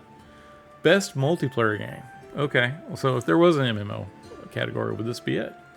For outstanding online multiplayer gameplay and design, including co-op and massive multiplayer experiences, irrespective of game genre or platform. Big. Octopus is now following. Thank you. Arc Raiders. Oh wow. Battlefield 6, Elden Ring, Night Rain, Peak, and Split Fiction. So, so I have not played Peak. Is that good? Anybody like that? It's so good. So fun. You need to Okay. play with friends though, not a single. Well, you could play it single. It's just not as fun. Well, I'm gonna tell you, some of the most fun I ever had was playing the Elden Ring. When you and I were playing together. I love that. And I'm not so much in the Battlefield games or like the Call of Duty games, but I do. I mean, I recognize it's a pretty good experience. And I've heard a lot about Arc Raiders. I agree, Daryl, that this list is wrong. Eminem is not on the list. Maybe one day. Maybe one day. It would be nice. Isn't required. It would be kind of cool. It'd be interesting to have to make that trip. Just to sit in the audience and watch people go up there. It's all good. Arc Raiders. That's what I'm thinking, Arc Raiders. Elven Shake. EVE Online. That is the list. EVE Online is a great game. I actually got to meet Sven, one of the guys who developed that game. I asked him at one point what he felt like, like what was the best way to create a game. And he told me that it was 9 guys in a basement overseas, and like I can't remember if it was Sweden, Norway. It was a cold area. It could have been Iceland. I can't remember exactly where he made the game. I just knew at the time when I was talking to him, they were in Atlanta. But he told me that that sounds like some kind of like Netflix show. Yeah. Like 9 guys in a basement in Iceland. Yeah. I mean, and I told him, I said, so the perfect group is like 9 people. He said, yeah, 9 people, you can pretty much talk to everybody. Everybody knows each other, and and you could just turn around and talk to somebody. I said, what do you mean turn around? He's like, we were in a basement, like everyone had like a little corner of the basement, and you could literally turn around and I said, did y'all work like that all the time? He said, yeah, especially when you snowed in, then sometimes you had to sleep under your desk. And I was like, wow, that's cold. Like, you don't want to go home cold? Okay, so they are in Iceland. Yeah, that's cold. that's about as cold as it gets. Well, I don't know, Alaska maybe. But he told me, he's like, yeah, people they're much willing to work together, and like you're kind of like brothers in arms basically at that point, doing that kind of development. I was like, you don't get to go home? He's like, oh, we could, but it's cold. He's a really nice guy. But I think he was like the team lead back in 2007 to it was earlier than that, but I met him. It was 2010, I think. They had a convention in Atlanta called Siege, and they were CCP was helping sponsor it. And so I got to meet all those people. It was really nice. All right, let's see. Moving to the next category. Best adaptation. Okay, so we're talking about recognizing outstanding creative work that faithfully and authentically adapts a video game to another entertainment medium. The Minecraft movie. I think that was the most popular. Really? Okay. Devil May Cry. I didn't know that Devil May Cry did something different. Splinter Cell. Last of Us Season 2 and Until Dawn. So, for me, the only ones I knew about was this one. What about the Fallout? And the Fallout's not nominated? I thought Fallout was That pretty was good. last. Was That was last last year. I think. Okay, I think okay. it won last year too. Okay. All right, so it doesn't seem like it's been that long. Out of the two, I would say I like the story of Last of Us, but I feel like out of the two, maybe the Minecraft probably did better. Tyron As long says as we you, just like- want to stay in the basement. I heard as long as you go into the Minecraft movie knowing it's a kids movie, it's fine. Okay. You know, All right. don't expect Yeah. nothing crazy. Yeah. I agree. It's definitely. I mean, it's a little zany and all the while, but I am not the target audience for that movie. I know. Looks like we're getting another ad break in like 3 minutes, so I'll try to move on to this one. So I'm gonna pick the Minecraft for this one. Most anticipated game. We are not in this category. Why aren't we in this category? This is the category where I told you, like, why was this even a thing? They should just go ahead and be like, the award for most anticipated game. Oh yeah, I'm surprised they let this game be on this end here. They just nope. They should just start with one. So, recognizing and announced game that has demonstrably illustrated potential to push the gaming medium forward. 007 First Light, Grand Theft Auto 6, Marvel's Wolverine, Resident Evil Requiem, The Witcher 4.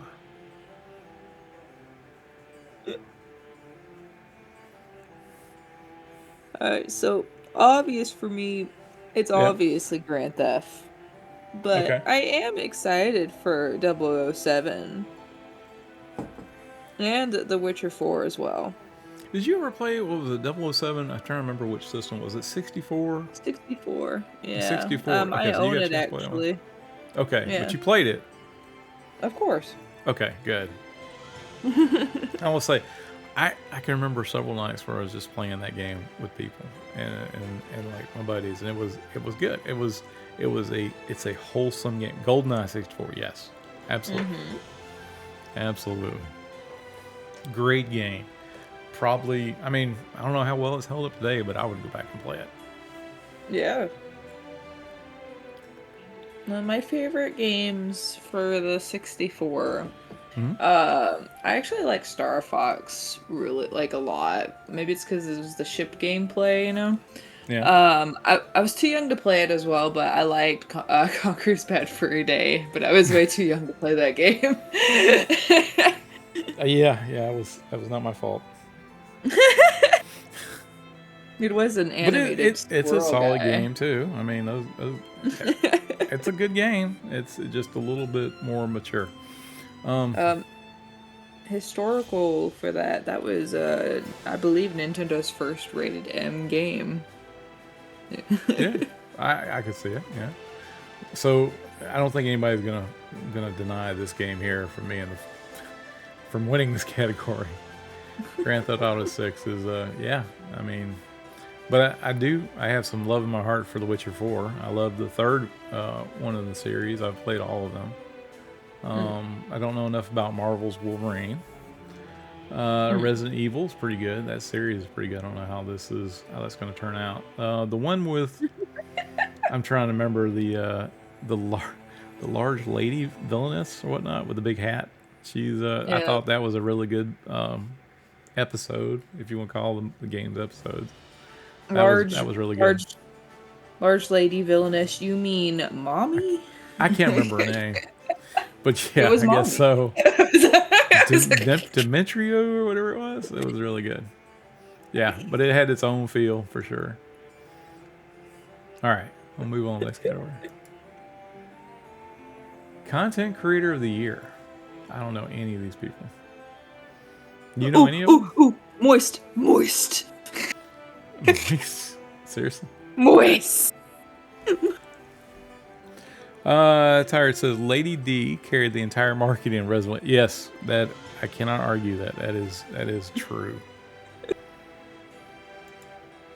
Very true. All Got right, an so ad right now. oh, we gotta. Wow, these ads just pop up all the time now.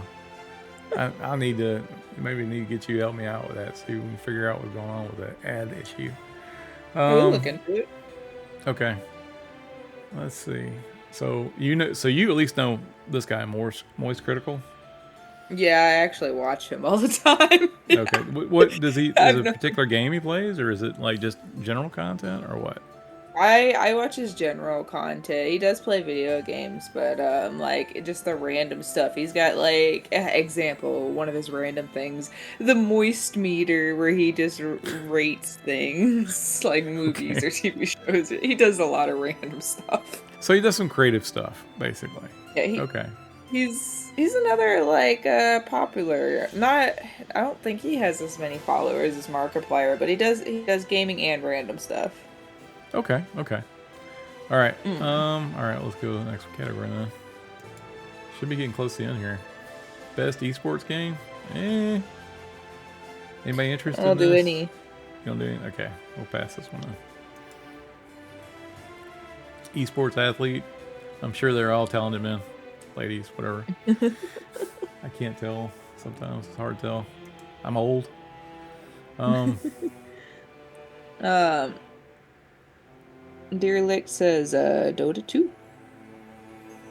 Dota 2. Okay. Okay. Ah, okay. Yeah, I mean, this stuff is, I mean, it's fascinating to me that it's become such a sport now, and then like they've got teams, and I would never have thought growing up this would be a thing, but it's interesting to me. I mean, I remember growing up and watching like Street Fighter competitions, not the same as this, but it was like one-on-one, Mortal Kombat competitions, whatever. Oh, okay, cool. We got to the end of this. I'm gonna close this out. But yeah, but it's, I mean, the whole esports thing is like a whole different level, right? Give me 1 second. You might have to restart your character. I think yeah, I have to do mine too.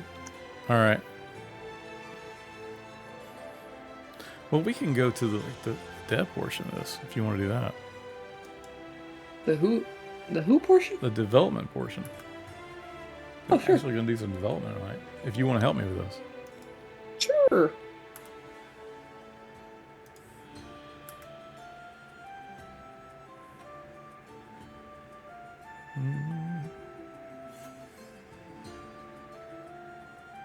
I am back in the game.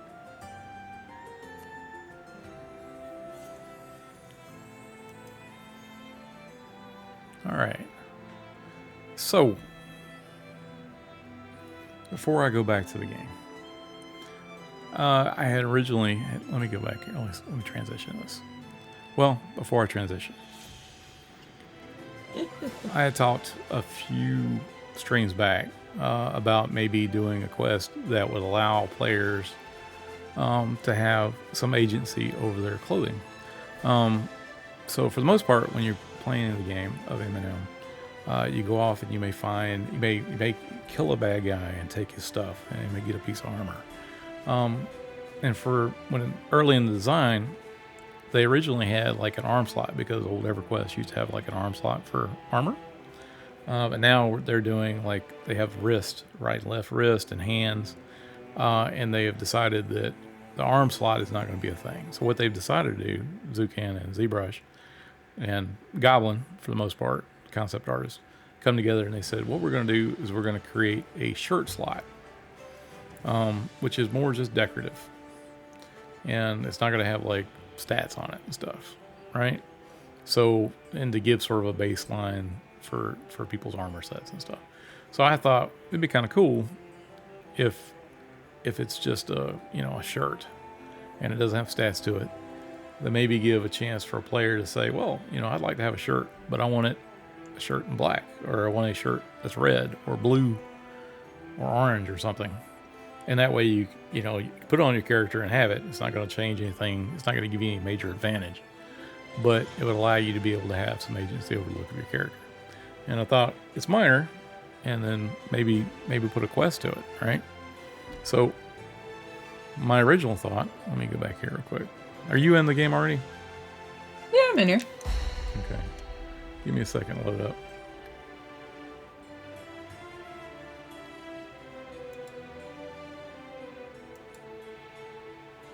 This might take me a second. Or let's try this instead.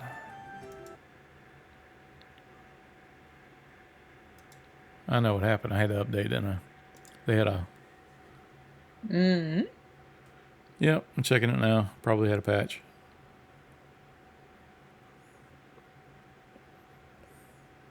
Yep, had an update.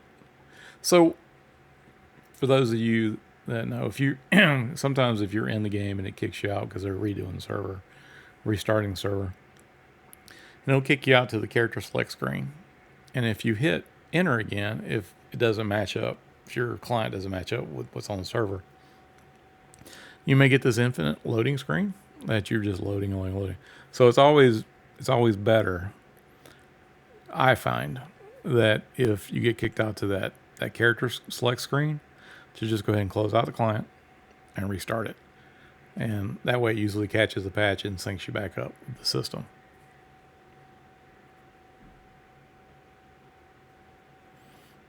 And it looks like it's about to catch up. It's pretty quick tonight. Yeah.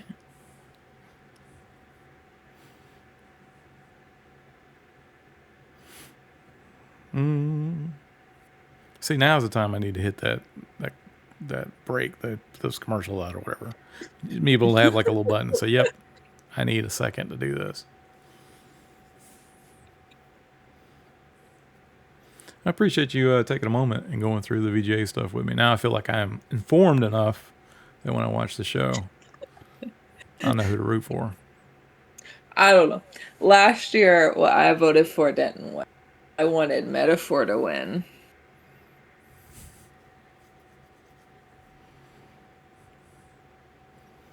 I'm trying to remember who won Game of the Year last year. What was it? The Astrobots. Was it Baldur's Gate 3? That was the year before that, right? Yeah, Baldur's Gate 3 was the year before. All I remember is him walking up to the stage with his armor on. All right. Client's loaded.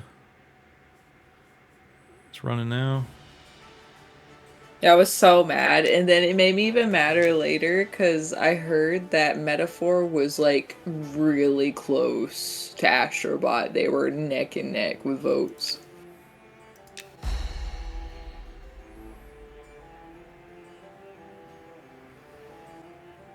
Astrobot.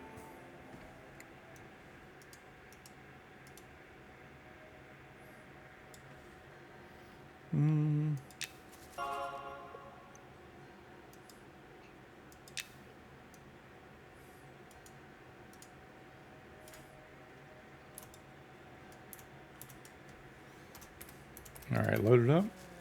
Character selected. Loading in. Transition. So, back to our hot tub stream, I guess.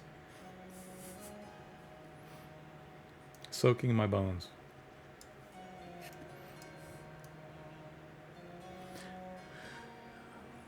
Apparently, I like that they put nervous bathers in here. This is the bathhouse in Night Harbor. And this is sort of the place where I wanted to do this quest. I'm thinking of having someone who is like a washerwoman here. Let me pull this up. So the idea being is that you come and talk to a lady to start this quest. Sorry. Tired says I was scared to tell my friend who was obsessed with Metaphor that I voted for Astrobot and it won. No. It was your vote. You were the only vote.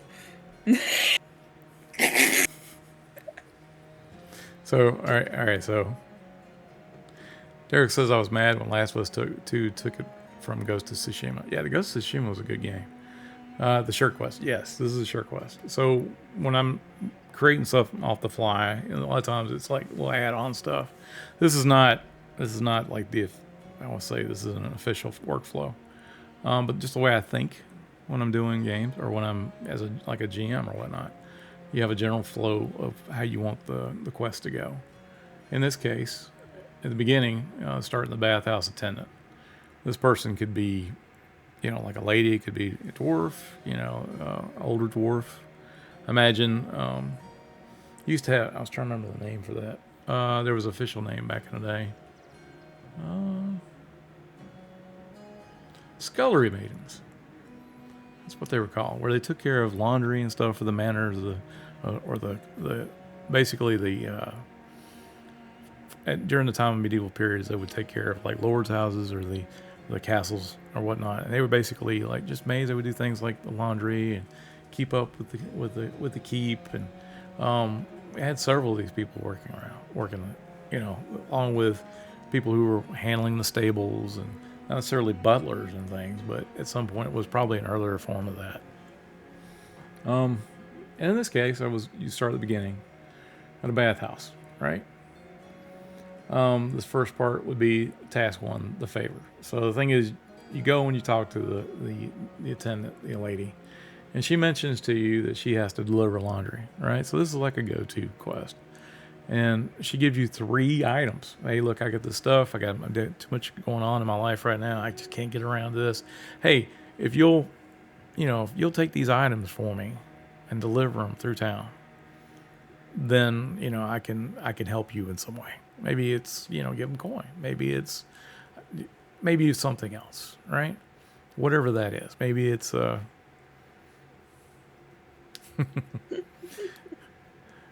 Shiggle says, now I have that one song in my head, the riddle. So she gives the player a shirt, a cloak, some pants. I just put these out arbitrarily, right? These guys right here, shirt, cloak, pants. Delivery day. So this is the dirty laundry quest. We'll call it that for now. And she says, I need you to take this shirt to a stonemason, right? Does anybody know where the stonemasons are at in town? Has anybody been there? It's a little out of the way, right? But it will allow players to learn a little bit of what the city's like. Do you know where the theater is at? She says she has a cloak. She needs you to deliver to a bard there. Have some pants. It has to go to a guard. I could send them to the north side of town, next to where the gate is at. We can take them somewhere inside the garrison to meet a guard there. Notice it's very high level sort of stuff, right?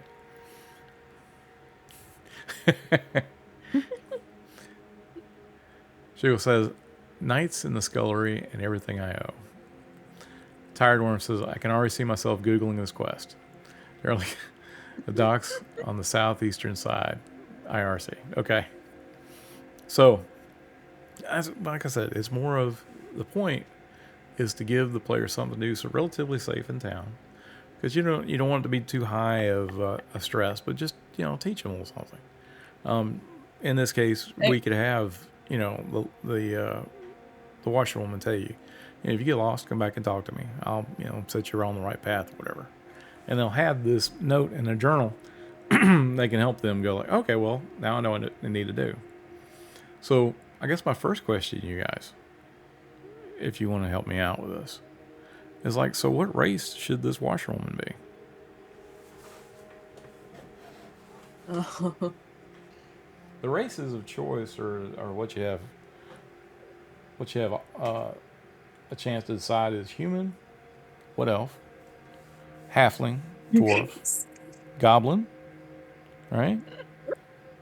Ogre. Am I missing any? No, I'm afraid lizard person's on the list right now. Maybe one day.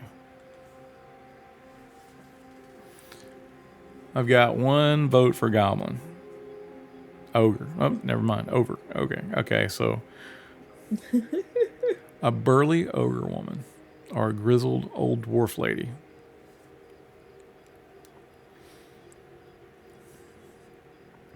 Human or halfling? female ogre. Oh yeah, I mean it could be male. I'm not against that. Just someone who is a washing attendant. So basically, she's gonna go through a little discussion about just how disgusting people's clothes are. They've been adventuring for a while, and she's tired of having to do all this stuff. She's got so much clothes from all these people who've been out there. So she'll go back and do do a little side dialogue, and the fact that the importance of having what I call ambient dialogue is to get players' attention to say, oh, the NPC here is talking. Let me listen. Let me find what's going on. Let me interact with the NPC. And then it sort of builds its way into a quest, right? So we've got possible goblin, possible ogre. We've got dwarf.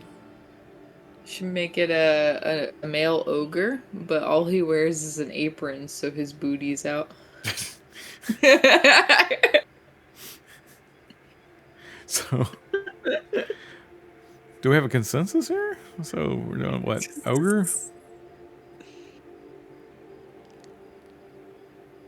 And to let you know, I got stuff I've got to implement for M&M. So this will be down the road before I can implement something like this. Whenever this is like other duties as assigned kind of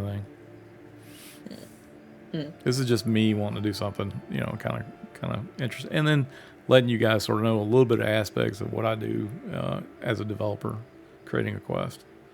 And a lot of times we'll use, for more of the complex quest, I'll use like a workflow or something where it shows it's easier to be able to keep up with. But for the most part, a lot of the quests are written with outlines, mostly in just Word documents and stuff, put in Confluence. This workflow I got here in front of you, I've done this for you guys. I wouldn't normally do this. I would usually just already have my notes and outline and be good to go. Frixie says, I love the idea of a tired old female ogre who's just too tired to be bothered by the delivery portion and passes it off. I agree. I like that too. So we're saying old female ogre. We all agree with that? Is that fine? Is that good? Yeah. Okay. All right.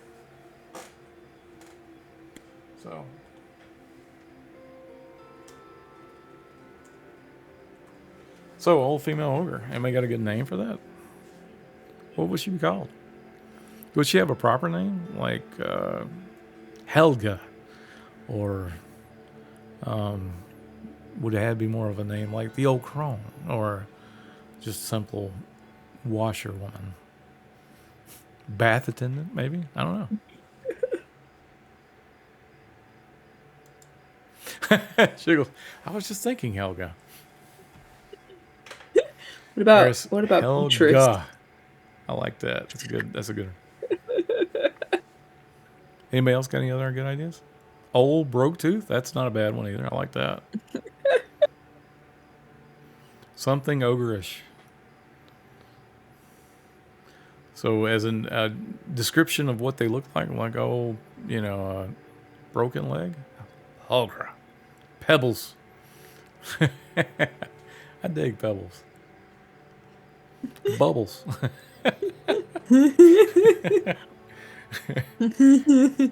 That seems kind of interesting too.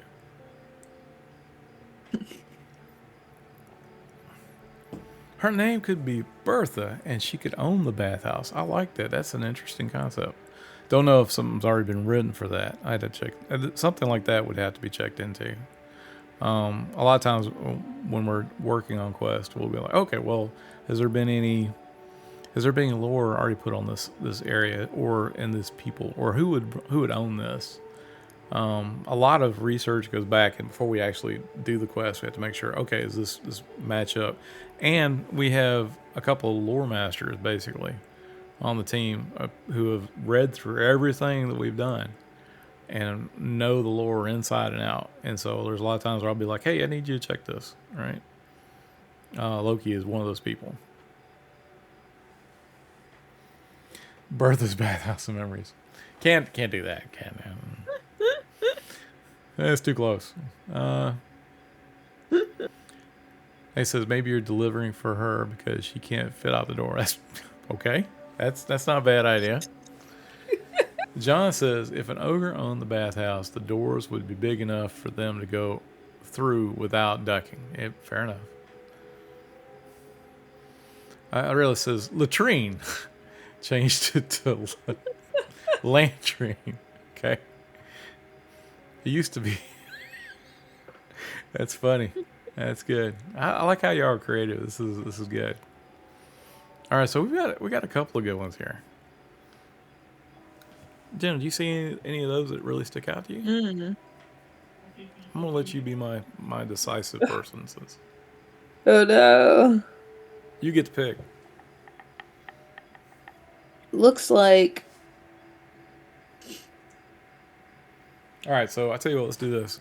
If we're gonna call her Helga, type in ones in the chat.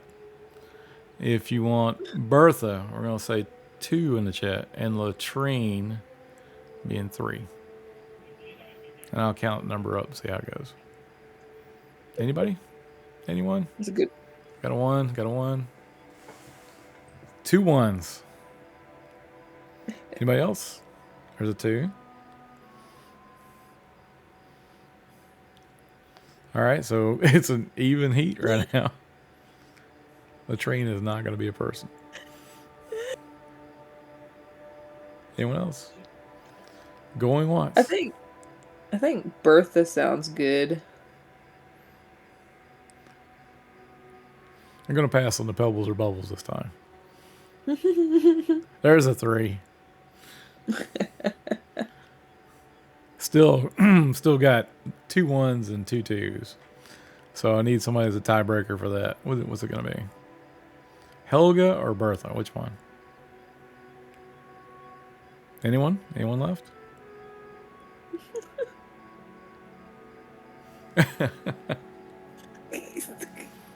Two is the winner. All right, so it's going to be Bertha. All right, that's good. And I may change the spelling on that just a little bit, depending on how it goes. All right, so Bertha, we say, has asked the player, hey, I need you to deliver this laundry for me. All right? And so we're going to start, let's see, I'll close this for a second.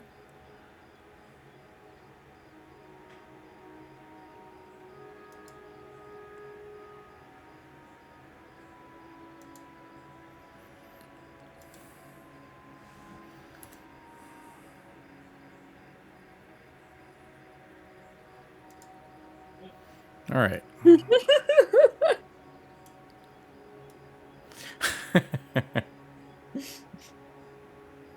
All right.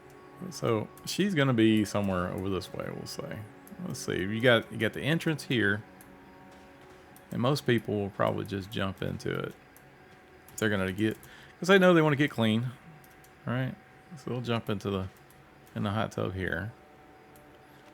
And so the NPC has to be close enough where you can hear when she's talking. So probably maybe on this side here.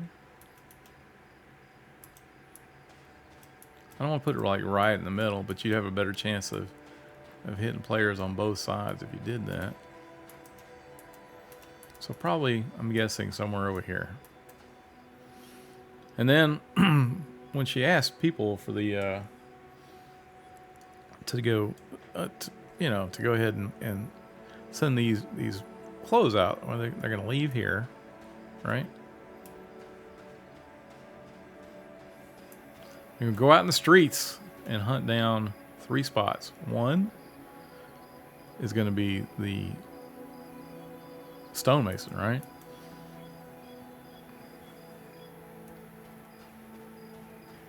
So they're going to have to go all the way up this way. Anybody remember the stonemason's at?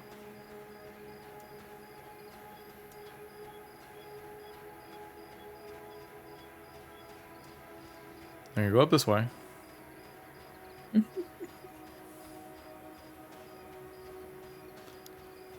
Tyrone says the stonemason was an old flame of Bertha. Okay.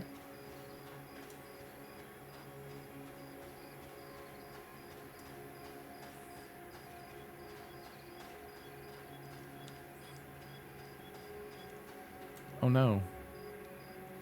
Do you see this, Jenna? There's a horse that's dead here on the... Oh, This is... It's rather sad.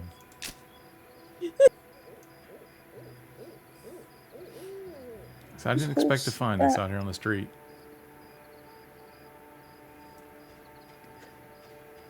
I feel like I should raise it, but I'm not going to do that.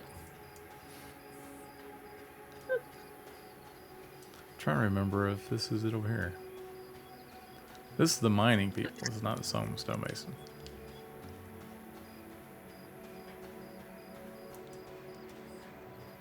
Talking about raising a horse over here. Do you know how pricey horses are?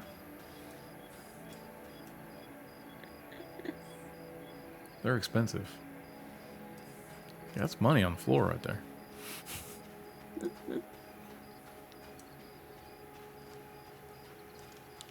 Well, I mean, it is a form of raising, right? I mean, just because it doesn't have any life anymore.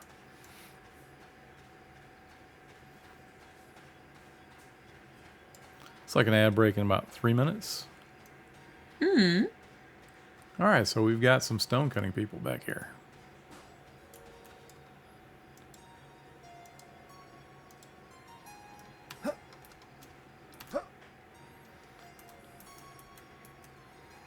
He's got some serious cutlery back here. You'd think they'd have hammers, right?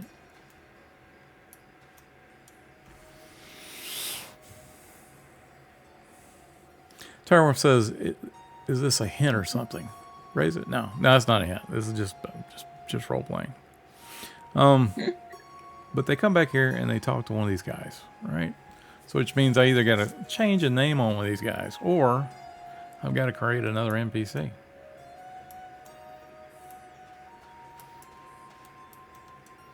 Now, as I'm looking back here, these guys kind of look kind of placeholdery, don't they? They're all the same. Mm.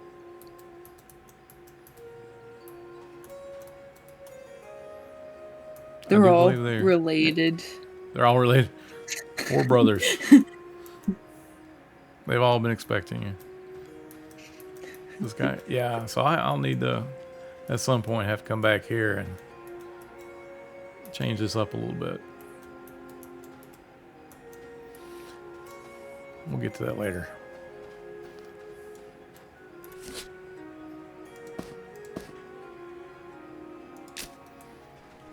Put my necklace of speed on here. Did you see that horse got up a second ago?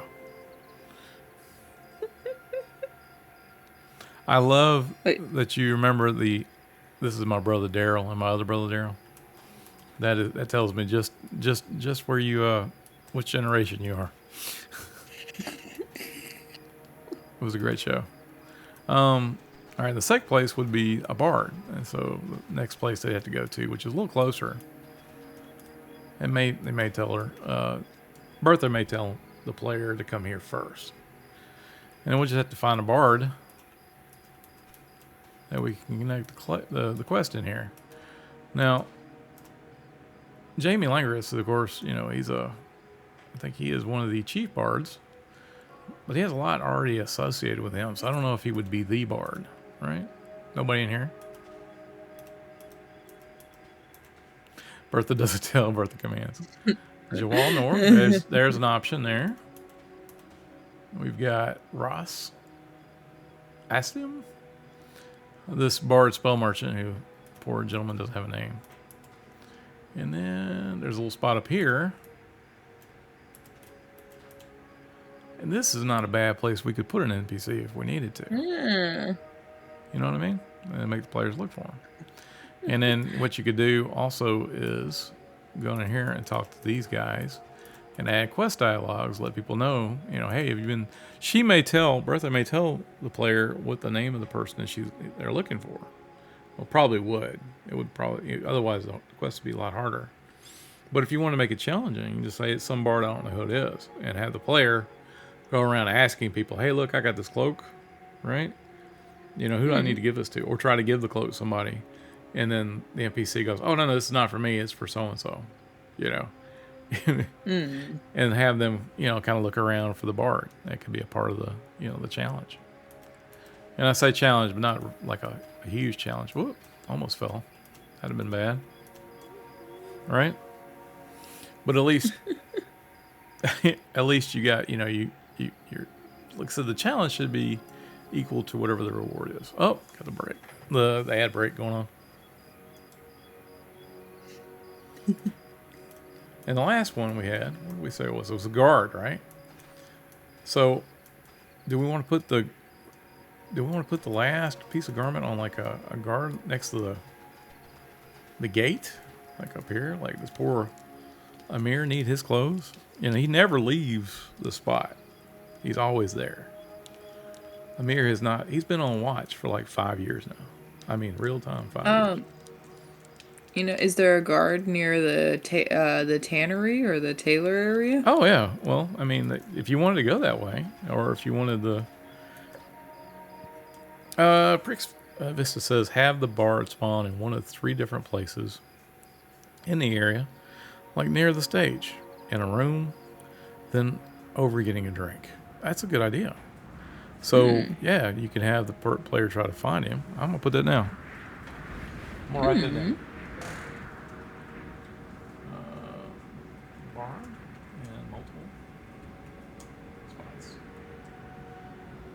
Stage. Backstage. And somewhere getting a drink.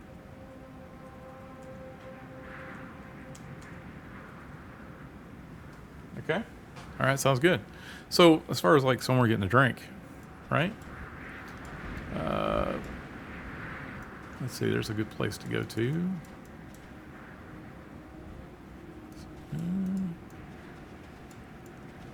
I believe next to the theater, there was a little drinking area. That is right. The Thirsty Glance, which is right here, that's close to where the stage is at. Is it? I mean, would that be more ideal to be in here getting a drink, right, at the bar key, or would it be better to take the player to a place like the main? I would say like the premier place over here, which is the Shady Bloom Inn right outside. Now, are you thinking about him walking all the way over there, yes, like doing a loop? I would think so. The only problem is they have a chance of meeting him on the road as well. Yeah, that's true.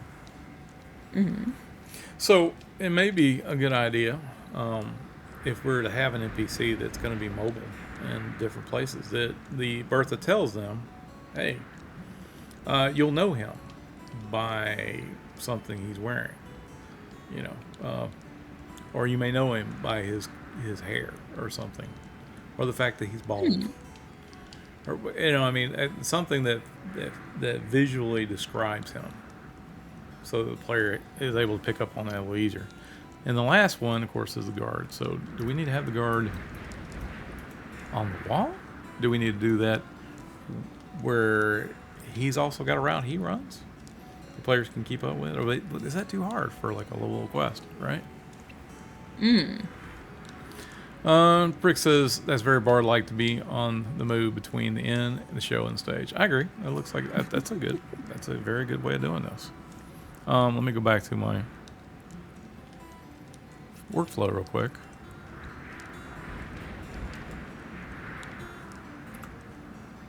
So I told you we were going to do some development, right?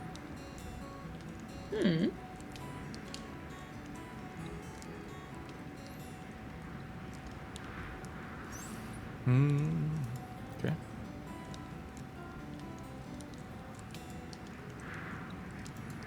All right, so got the bathhouse attendant, Bertha. Tells the player to deliver laundry. Shirt's gonna go to the stonemason. I got to figure out what to do about that. Apparently, that whole area needs a little bit of work. We'll give a shirt to the player. The player. There's also, you think about. There's a chance that the player may steal the shirt. Hey, why do I need a shirt if I got this already? Right? I've got 3 pieces of clothes I didn't have earlier. Those clothes may not have stats on them. May have stats on them. But I did put a question mark out here. Like, what happens if the player steals it? Do we set up checkpoints inside the city that if the character has a stolen garment at some point, they get caught with it? Something to think about, right? Sarah Worm says you probably have seen him a few times before you get the quest, which would be cool when you eventually discover the quest that points to him. Frick says that's a great point. Love the idea of walking away with some guy's laundry because it's a nice shirt. Well, I mean, you gotta ask questions like, what happens if this, right? Maybe the shirt size is small, so you're an ogre when you pick the shirt size up, and you're like, oh, I can't wear this because it's small, right? It could be real tight pants for the guard. Who knows, right? So we got a bar at the guard, which could be the wall, it could be at a bar off duty. Could be interesting if all three of the people, stonemason, the bard, and the guard, all eventually end up at the bar at one time, and they talk to each other. So the player has a chance to hit all three of them at one place, but it's only at a certain time of the day. Right? Yeah, they could get lucky. Yeah. So, there's lots of opportunities to change and do stuff. So you give these things to the stonemason, to the bard, to the guard. Those people, in order to make sure the quest works well, you got to be able to give something back to the player. So maybe they give, I don't know, something like a note saying, yeah, appreciate this, see you next week or whatever. Thanks, this was delivered good, whatever it is. Something that ties it back to where you can go back to the bathhouse attendant, Bertha, and you say, I've done this, right? And then we go into task 2 for a favor. She tells you that, hey, appreciate you doing this for me. That's some pretty ragged shirts you got going on there. I got a friend of mine, I know a gal, who's a tailor, and she makes good shirts. And I tell you what, if you go get that, a laundry claim ticket, that'll work too. Mm-hmm. If you go talk to her and get her to make you a shirt, then I'll figure out how to dye it, right? I'll take it by and get it dyed for you. So you send the player to a tailor. Now, the tailor, there's a couple places in town for tailor. You got one in the night market, and then there's one up in the north area of town where Sageside is. And you could choose to send the player to either one of those places. One's a little bit closer, probably easier for a low-level quest, right? You want to try to keep it close to the area. Also, if you tell the player, hey, this tailor is in the market, make sure and give them some directions from where the bathhouse is, and see if the player can follow it, right? And they'd be all detailed. You have to go through it. When you go past the bath, you want to take a right, follow the wall around to the left, go through the big gate, past the guards, take a right. Eventually you'll get to where the pavilion is, or the promenade is, take a right, go 2 doors down, and walk in there, and you'll see, just give them some general directions. And then that will encourage the player to explore the area, especially if they're low level and they don't know anything, right? Other players who want to do this quest probably will know the town or played him in a while, and be like, okay, well, I just want the shirt. I want to make a shirt in the color I want. So that's why I'm doing this quest. Or they'll Google it up and look on the wiki or whatever. So you send them to there, and I'm thinking we're gonna send it to the one that's in Night Market because it's closer and it's supposed to be like a lower impact sort of quest. Player gets there. You could make it where they get a certain type of shirt from the one closer, but if they go to the one further away, it has maybe a different stat or something, because it's a different tailor. That is a great idea. Mm-hmm. I like that. That's a really good idea. The one near the wizards could have a wizard bonus stat versus up closer to where the fighters and the archers are could have something that bonuses them more. So maybe instead of telling them where to go for a tailor, you can give them directions for one tailor that you know where they're at. But you can say, well, the preferred tailor is at Sageside. Higher end clothing is being made. So if you look on my little flowchart here, I have tailor, and then there's two distinctive paths. Taylor tells you, I need some items to farm. I need some silk, right? And the other one would be, I needed some item to return a lucky needle or thimble. So I picked up two choices here. How do we go about this? Do we make it to where the player goes out and adventures a little bit? Maybe kill off a couple spiders outside the main gate, right? Or do we create an area inside of Night Harbor somewhere with some spiders, like in a house somewhere, where you walk into the house and there's spiders to farm? Maybe a low area, somewhere like underneath the. I don't know if y'all been there, but there's like a newbie area underneath the Shady Bloom Inn. Well, there's some beetles walking around, little stuff, right? Just somewhere you could go, like in the harbor area, next to the docks. One of the old abandoned warehouses maybe has some spiders, right? And then you could set up a couple of little small zone population stuff, and have a couple of things that the player, and not have like a bunch of spiders, but like have one or two spawns, right? So they could sort of work back and forth if they wanted to. Get in and get out kind of easy. Like how many silks would you need to be able to make a shirt? Any idea? Would 4 silks be good for that? Yeah, I think 4 would be good. 3 sounds too little. 5 sounds 3. like a lot. Okay. So we say like 4 silks, right? Yeah. And I guess we have to give them a bag, right? To carry it in. Just play, hey, I need you to go get some silks if you would just take this bag with you, right? So they go get silks, put it in their bag, and they bring it back. Spiderlings here down below. Tsunami says 8, but I want silk thread too. Okay.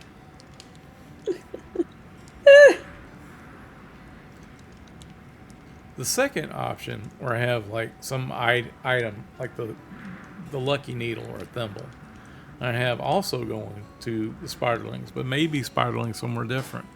Maybe it's someone's abandoned house that they have to go, and they kill the spiders, but basically they're using mud actions to find this thimble that's inside this house. Maybe that's what we're doing. But the fact that you mentioned earlier that, hey, it's multiple tailors, why not have it where the player can go to both of them? That's not a bad idea. And so you would at this point, I would split that up. Instead of having the one node for the tailor, I'd have 2, because the choice is there.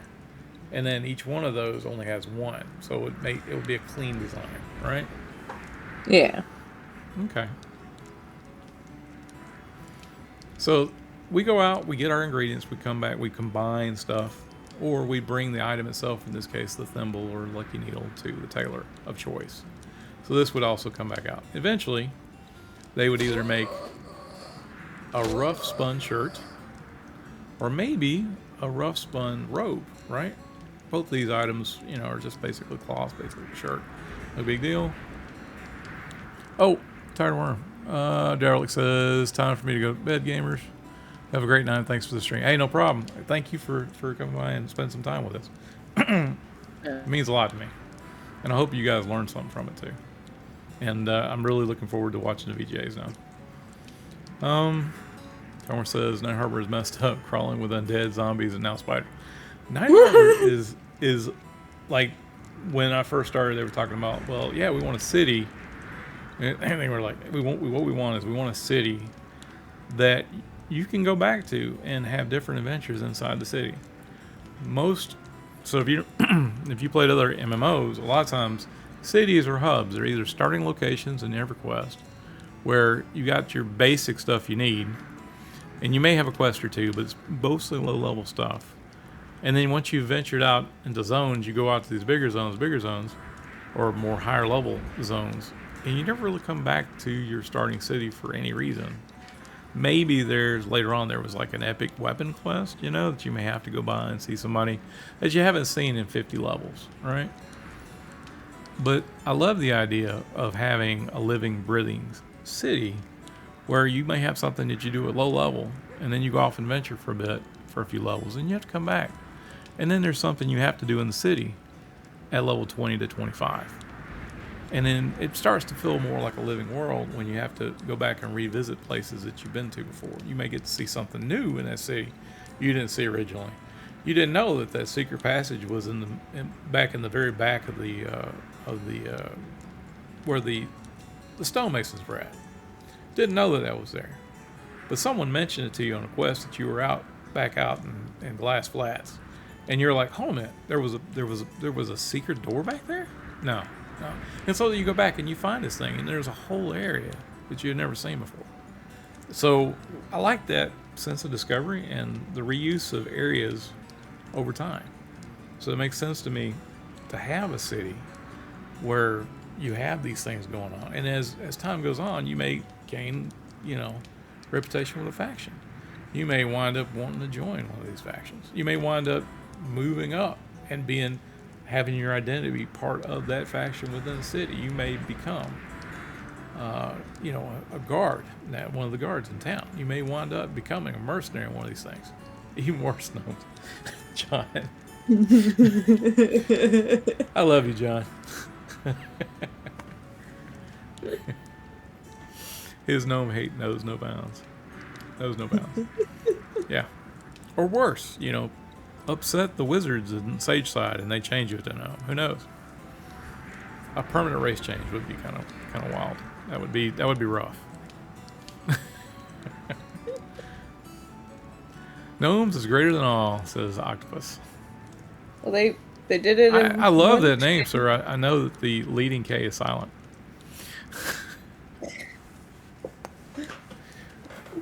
What do you mean it's silent? You're just scared. Silent. Scared? No, I know. I understand. I appreciate and I respect the name change or the name decisions. Trent name changed me less than 5 minutes into the playtest.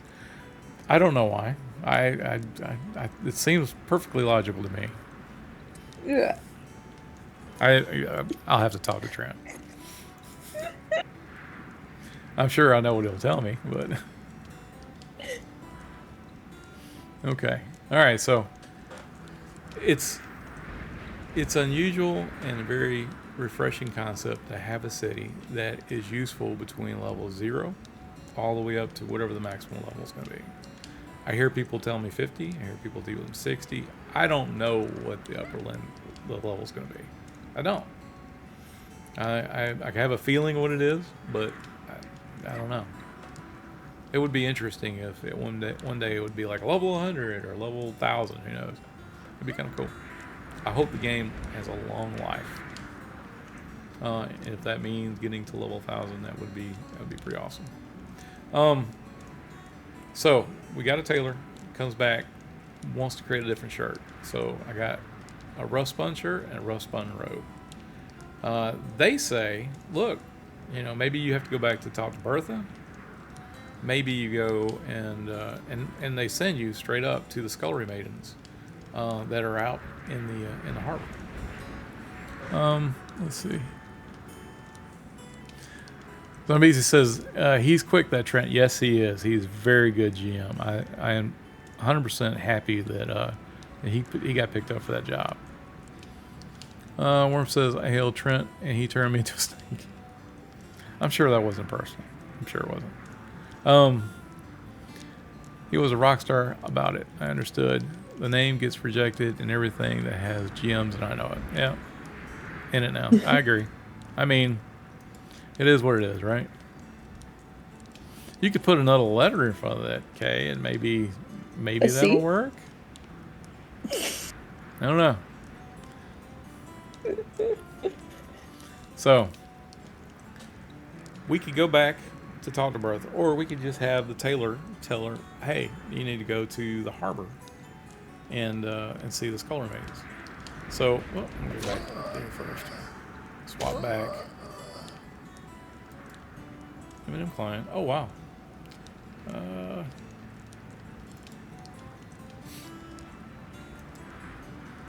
Apparently, the sandstorms are really bad this time of year. Oh, looks like no GMs over here.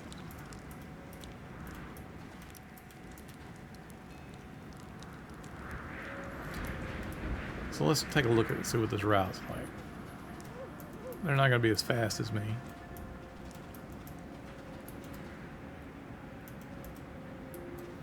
Install for rent. Night market realtor. I think I went too far. Yep, okay. So realistically, we'll start from here. This will be the tailor. And we could create an NPC here, or we could go ahead and use what's here.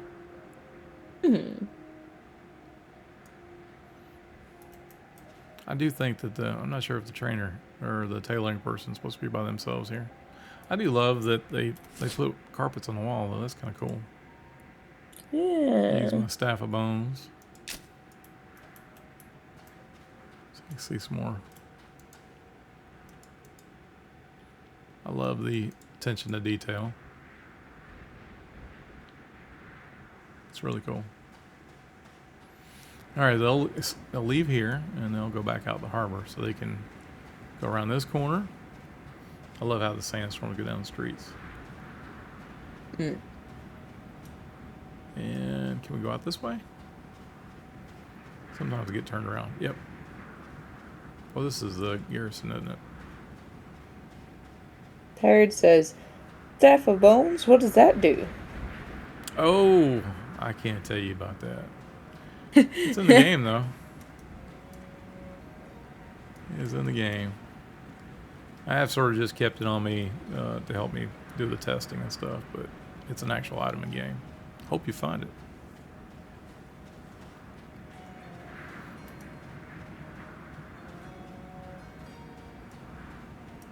It's been very useful for me.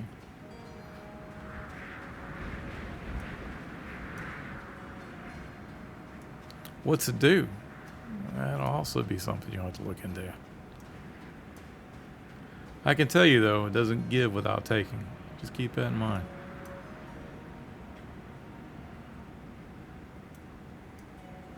That elemental looks kind of mean over there.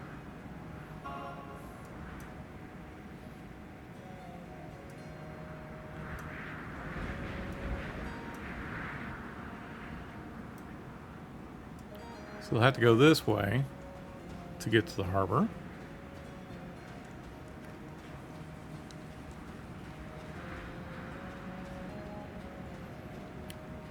Breezy says it's also very cool. Yeah, I will say that when Zucan put that together, which I asked him if he'd put a skull on the end of a staff for me. He's like, sure, I got this. That's an easy fix. And I'm like, thank you. One of the few things that I had a chance to ask about. Uh-oh. Yep, and as they're looking through town, they'll get the server error. So the server's saying it's shutting down. Ah, this is where it was at. So I had to find a spot I would think that would be so these Sculler women would be washing clothes next to the ocean. And a lot of times they would dye clothes. And I was thinking this is not a bad little spot here. I could put some vats down in different colors. I can get Bilth or maybe Chinny to help me out with this. So players would come down and they meet these washerwomen here. And since we're going ahead and shutting down, I'm going to go over to the flowchart again.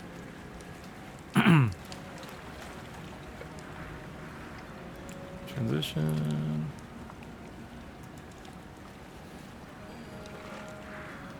So we have a rust bun. Either one tailor created a rust bun shirt. The other tailor, we're saying now, maybe a rust bun robe. They go to the harbor, look for Sculler maidens. They find the maybe the Sculler maidens need some help. Maybe they need them to say, "Look, we'd love to help you dye your shirt, but we need some soap to produce this cleaning stuff." So maybe have them either A, craft some soap, or maybe B, have them find it on a merchant. This would allow them to go back into the night market and learn that area some more. Let's see. Tyworm says, I wish the water looked more clear so you could see below it. I don't know. I kind of like it where it's a little bit shady, a little If shallow. you Some spots. Go ahead. if you swim and aim your camera under the water, you can see.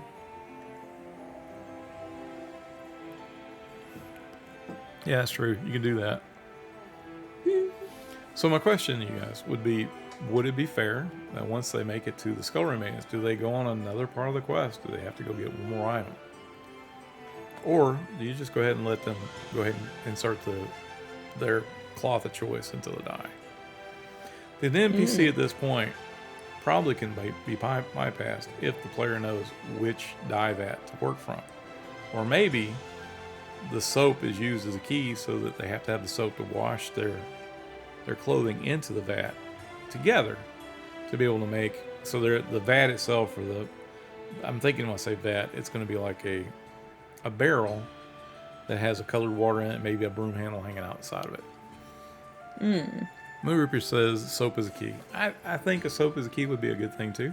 And I think that as maybe a purchasable item, there is a looks like we got ads in another 3 minutes. Wow. Has the time just flown by? Is that what's going on? So I'm thinking the soap is a good idea. I think it's kind of cool if you could make your own soap. I had to talk to Rift about that. Or you could purchase it. And there's a guy in town who sells a lot of venturing equipment. So what also could be kind of cool is if you go to the bathhouse, you get like a buff to help keep you clean, charisma buff, right? But what if the soap bar itself is something you could purchase and increase your charisma just a little bit? A small amount, maybe 1 or 2, whatever. Something like that would have to go past Nick. He usually handles that kind of stuff. Or Joseph Runoff, who handles the itemization and balance stuff. So it'd have to go through a pass like that. But this way, usually, like when I'm creating stuff, I'm like, okay, I need to reach out to so and so to work on this piece, or I need to make sure this is within reason. So a lot of this stuff I'm telling you as I'm working, it does sometimes get pushback. Sometimes there's conversations. Hey, that's too powerful. Or whoa, that doesn't match the other stuff in the game. Or a lot of times Sean will be like, Bill, slow down. So I've had that happen twice so far, where there's something that's just, that's too much. Bring it back in a little bit, and that's fine. I'd rather have the room to run, right? And then figure out, hey, okay, this can be done, or this doesn't need to be done now, or we want to make sure that it matches the style and what we're trying to accomplish with M&M. Parrick says, seeking from a merchant and having it available in limited amounts that refresh over time would make it different for each player who finds it on a merchant. That's a good idea. What if I could talk to programming and say that the merchant has 1 bar on them, but when that bar is bought, that it generates another bar on another NPC somewhere else, so that finding the soap bar, right, could be a challenge in itself. But that would require a programming change, and those are harder to come by, because Ollie and his team has a huge list of stuff they have to run down. So try not to add extra stuff to people's list, especially right before EA. So probably that would be X'd off immediately, considering that the time of return would take a while. All right? And something like that would be a lower risk or a lower priority item anyway, so it would probably slide. If it was accepted, it probably would make the cut before the EA timeline, right? There's a good chance of that. It would not be, considering the EA is supposed to be Q1 next year. You can make it where you can buy it off someone, but if they can't find it, you could also make another option where they run all the way back to the bathhouse and use their mud action to find it. Okay. All right, so we have to get soap. We're not sure exactly how we're going to do it, but we know we have to have soap now to be able to make this crafting, sort of minor crafting light thing. Maybe even teach players how to use crafting. Have the maidens actually tell the player, yes, this is how I do this.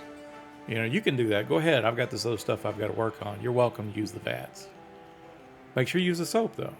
So players aren't over there trying to use the vats and like, hey, I've been, next thing you know, you got poor Trent's got like 15, 20, 100 bug reports saying, hey, I can't get my shirt dyed.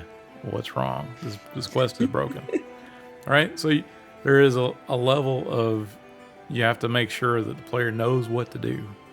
A lot of stuff we don't handhold for people, but we have to make sure that, hey, we did tell you, or hey, you did know this, or try to hint to help them find their way without telling them everything, right? Because part of the challenge is learning how to play the game, and it's good. Players should be pushed a little bit to do, not necessarily just follow a sequence, a line of events blindly. If at any point you feel like you're on autopilot, it's not good. And that's just my opinion. I feel like you should, every point in the way, you should be like thinking, how do I make this better? How do I figure out what do I need to do to finish this quest? It shouldn't be, well, I'll just look over here at the wiki or the Google, and at that point you're not going to remember what you're doing. You're not going to remember what you were like playing. You're going to have a lesser experience than somebody who is actively into the game, focused, right? Mm-hmm. All right. I feel like I'm talking too much, Jenna. You can always tell me, Dad, stop talking. All right. So what I have here is these are the 2 cloth items that are currently available.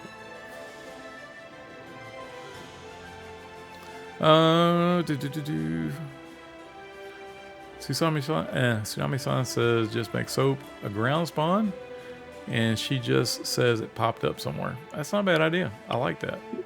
That's a good way of doing that. Ground spawns are in the game. So I have a robe, I have a shirt, and granted, the shirt doesn't look like it's 100% done, but it works well under armor, right? This is just what the raw data looks like, or raw textures look like.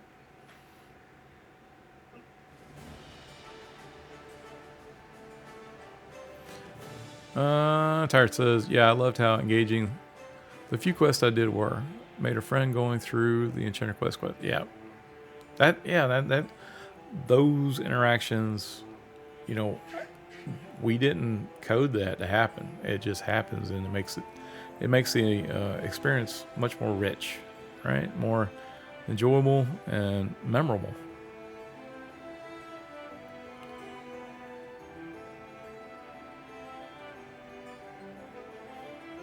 Plus, I love that it was framed as a conversation you engage with. Yes. Pyrex says, that's a good idea to use the mud to find soap laying around. Yeah, exactly. All right. So these are shirts I got. You get the soap from the maiden. Wash the shirt near a water bucket, mud action. Dye a shirt in a dye bucket, mud action. Take wet shirt to scullery maiden. Take the wet shirt to place to dry, mud action with condition being daytime, not raining. Shirt is now dry and wearable. And so I added these as just sort of ideas of, okay, well, I could do this, but it may be too many steps. It may be like, well, you're asking them to do too much. Maybe you need to pull off on this. On this other side, you see I have a list of colors. These are the total colors currently. There's more coming. And Zukan's usually going back and forth with colors to try to make sure it looks, that the aesthetic of the game looks correct. But currently, these are the colors we have. We have a red, a blue, a gray, a black, a brown, a green, a linen color for basic, lunar, which I'm not sure what that is. Swamp, purple, soiled, I guess, for no one's gonna get that color. Like yellow? Yellow, crimson, seafoam, blue, light gray, midnight. Can't take the Wormsbane blue or the cloth brown. Well, cloth brown light maybe. I'm not sure why that's. Well, brown light's fine. Wormsbane's probably not going to be it. But aside from these, right? And like I said, they add a lot of them as we go. And when, as designers, a lot of times we have to go out here and use what they call the dressing room to dress up the NPCs a little bit. When I go back to the where the stonemason's at, and where the quadruplet twins or whatever it is there. I'll have to go back and I'll change the looks of these guys over time. My question to you guys is, I've got to pick 5 of these. Which ones do I pick? Which colors would be more important?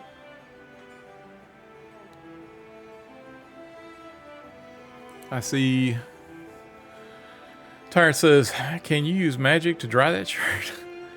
I like that if you used fire magic to kill a mob near meat drops pre-cooked, would be cool to have more interactions with that. Yeah, that might be an interesting idea. But also you got to keep Burn in the mind shirt. too. You have to start over.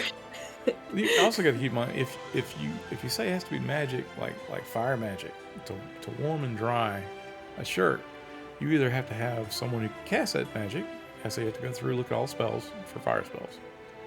And there's a chance you could destroy the shirt, right? Right. That would be, I cast fireball on the shirt. All right, that didn't work, right? That'd be horrible. But also, not all the classes have fire spells. So if you have a fighter who wants to dye a shirt, he'd be like, hey, this quest is broke. I can't do this unless he has a friend maybe that can cast it on for him. But some of these items are usually either no drop. It's not supposed to be something you can just hand other people. I can just make clothes all day and hand, and sell them to other people. This is a personal kind of quest. This is something you choose for yourself. It's also very low, low bar to try to get this thing done. So, Tyrone says it would be an optional interaction. Yes, but it'd be interesting if the player actually has to hold the item.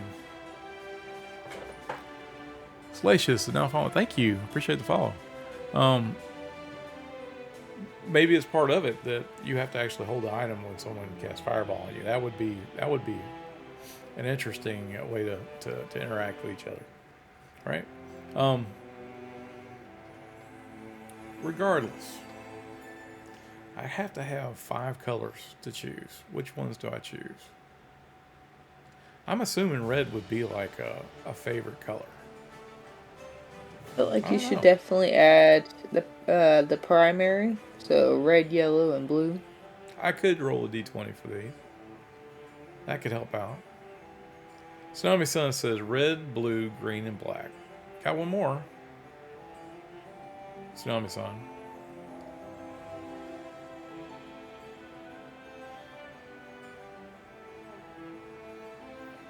One more to go. 5 colors to choose from. Tyrone says blue, white, and black. Red, blue, green, black, white. Okay.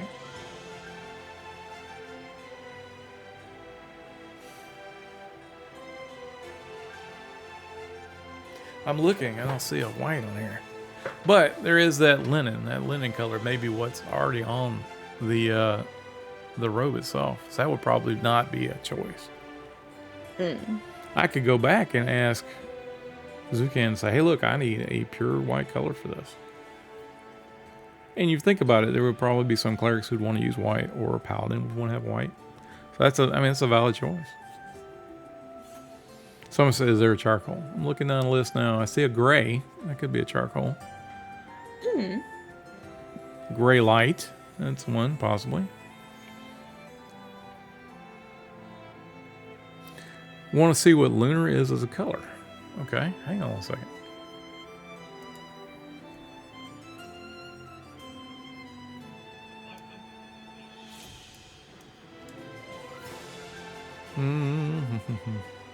Give me 1 second. I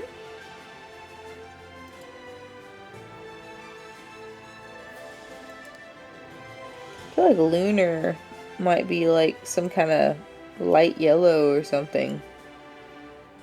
Well, let's see. So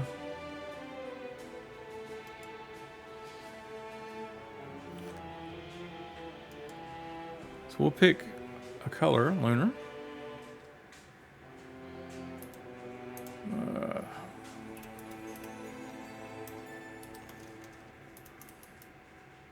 Jeez, thank you for the following. Lunar. That looks kind of white, don't it? And then I want to make sure that there's not I think there's only one color for this.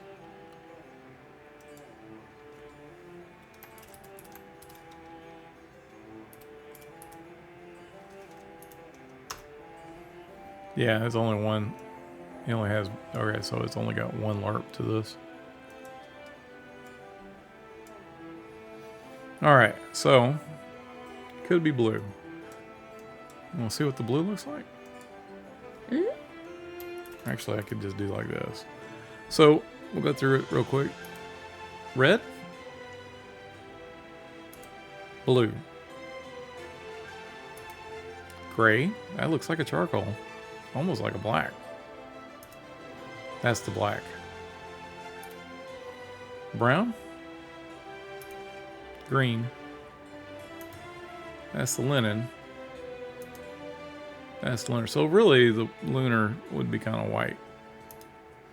Swamp. Purple. Soil.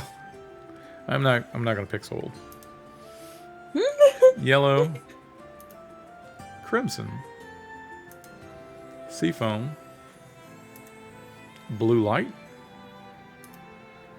Gray light. Let's see. That's gray light. I'm gonna go back over to gray real quick. Okay, so yeah, it is lighter than that. Sometimes they're just a tad off. Midnight. That's interesting. See how close it is, orange vein color? That's the light brown.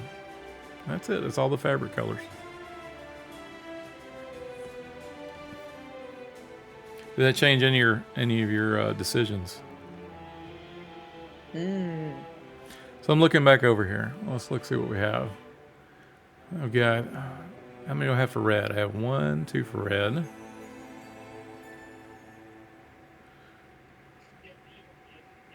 For blue, I've got 1, 2, 3 for blue. So the blue we're talking about. I guess midnight is sort of a blue, isn't it? Blue light? Not seafoam. Yeah, seafoam's like a green blue. And that's blue. So we're talking blue, right? All right, I've got 1, 2 for green.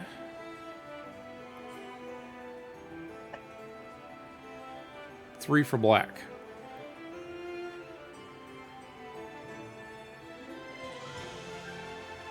Okay. So on here is red, blue, green, black, red, blue, green, black and white. Black and white. So that's ones we're at then. It looks like we got 5 covered. And it looks like there's not anybody I think it's got like 1, right? Let me just show some of the odd colors. That's the green. I like the green actually. Not linen. Not lunar. Swamp. No purple. It's interesting. I would think purple would be a color people want to choose. No yellow. Between the reds, are we talking about crimson or are we talking about the red? Red? Like red. Okay. And then seafoam is more of a green blue. Mm-hmm. And we're talking regular blue, red. Okay, everybody's red. Light gray. And not brown. Okay.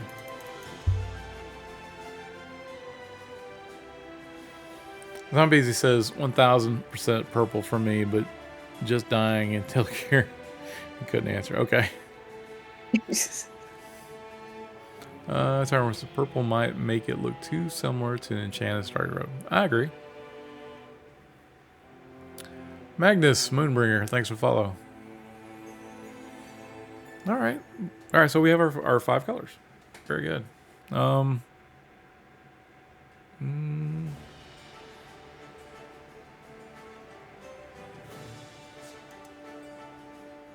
back to our flowchart.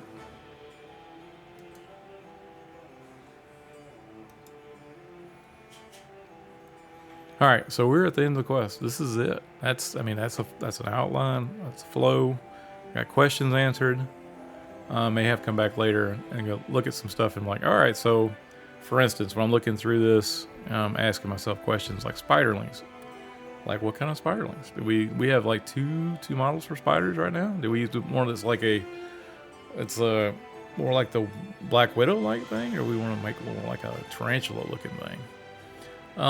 My guess is because it would be such a low level quest to make the spiders smaller, kind of like little grain beetles and stuff.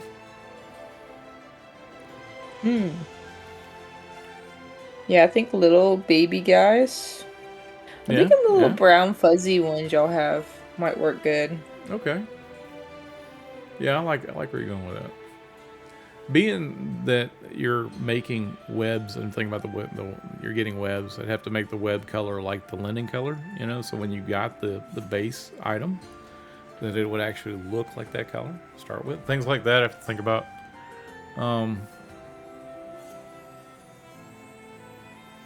Yeah, the grain beetles in the shaded bloom cellar. That's correct.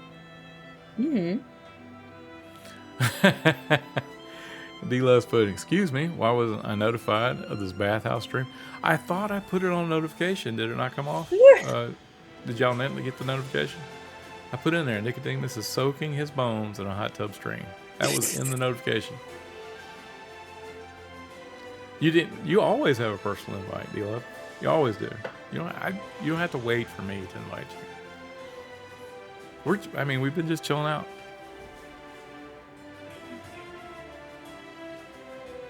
Salacia says, how does this quest task involve the lore of the game? Very good. I would say that not all quests have to be deep lore intensive. This quest to me is more of just about, one, learning a little bit about the town, right? Because it's intended for low level characters. So at first level, what do, right? This gives the player a little bit of agency over the way their character looks early on, a little fashion. D-Lux, you didn't pay royalties. And it's more designed as more of an introduction kind of quest to what its quest is like. The spiderlings probably could be between level 1 to 3, maybe. And being that it's only 4 webs that you need, maybe 1 to 2 of these spiders probably to hit and to run with. Is the only, as far as like combat I could see there. We could make some combat. Put some more in there. You could have it to where the soap that you got to get, was confiscated. Well, or the lucky thimble, the needle or thimble thing. Maybe that when you go into the warehouse or someone's house is decrepit and dilapidated, and spider ridden and cobwebs everywhere and just broken furniture, that you walk in and find out, well, this is really a, sort of a hideout or a safe house for thieves. That would, that way you got a chance to get a little more combat into there. Tyworm says, I think these types of quests add to the sense you're living in a world. That's correct. Like I said, nothing, or I'll say we have a lot of lore in the game already. And sometimes it's like we want to add something, but it doesn't necessarily have to hit on the main threads. It does give more of a vertical feel to the game. We have, it's not just, oh well, I know if I do, because a lot of the theme quests or the what do you call it, theme park MMOs. You get to an area, you get a quest, you're given the whole spiel about what's going on in the area. You become the hero, the one that's gonna fix everything. You go and you do it, and then you move on to the next spot, right? But you know everything about that little spot, that you need to know. You never come back to that at that point. Sometimes those zones are instants. So even if you come back to try to help somebody who's going through a quest, you can't, because you've already made it to that point, right? The instant stuff to me is,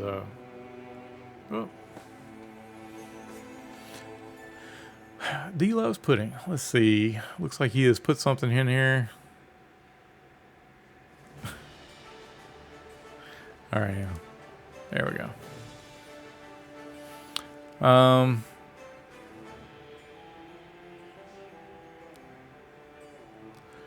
Tireworm says you had to go to jail to get the soap. I can see that. Yeah, and you have to beat up other inmates. That would be pretty bad. I wish our characters are never viewed as special or heroes, but always as one adventure of many. I'm a big, I would say I've done a lot of tabletop games over the years, and a lot of times I feel like the best games are those where you have the environment and the backstory, what's going on, the War of the Lance, or the Battle of Seven Kingdoms going on, and the players aren't really the heroes. They just happen to find themselves in a bad situation, and it's more about survival and what people do. And you find that people, when they're put in bad situations, actually do extraordinary stuff. So making the story about, well, you have been marked with a birthmark that makes you the one, it's trope, but a lot of times it's unnecessary. A lot of times players will just do stuff, and then they can make themselves into whatever hero they want to be. They don't have to be the one who is foretold. They can just be Bob from the market, right? Big Daddy's no following. Thanks for the follow. He says, I'll explain in more detail. Being a resident owner of said bathhouse, listen, at night during my nefarious dealings after bathhouse hours close, these evil spiderlings are biting my blank clients in sensitive areas. I got you. So yeah, I mean, you can do that kind of stuff. You can have all types of little quests in and out and little side stuff, but the point of this quest is to, one, like I said, to give the players a little bit more agency about what they're wearing, and to introduce some of the areas that they'll be venturing in. One of the main things I always hear is, I don't know where to sell stuff. Well, the reason why you don't know where to sell stuff is you haven't told yet. Instead of me just directly telling you, hey, this guy's over here. If I give you to a quest and you happen to go and organically learn where stuff is, you've done that on your own, right? And I've taught you how to do it without you knowing that I've taught you. So, it's a lot. We put a lot on the player. A whole lot is not told directly to the player, and that's by design, because we expect the players to want to play. We expect the players to step up and learn the system, and I don't think that's wrong. I think that's when EA comes out, you will have paid to have access. We're going to give you an adventure, right? We're going to give you this environment to live in, right? And what you do there is going to be on you. And I think that's good. That's my take on it. I will say it's getting a little late for me. Oh yeah, we need to start wrapping this up. So I'm gonna close this down. Actually, let's see. I tried to reopen it and my computer, I guess, needs a graphics card update. It's told me that it's having issues. Oh, it did, huh?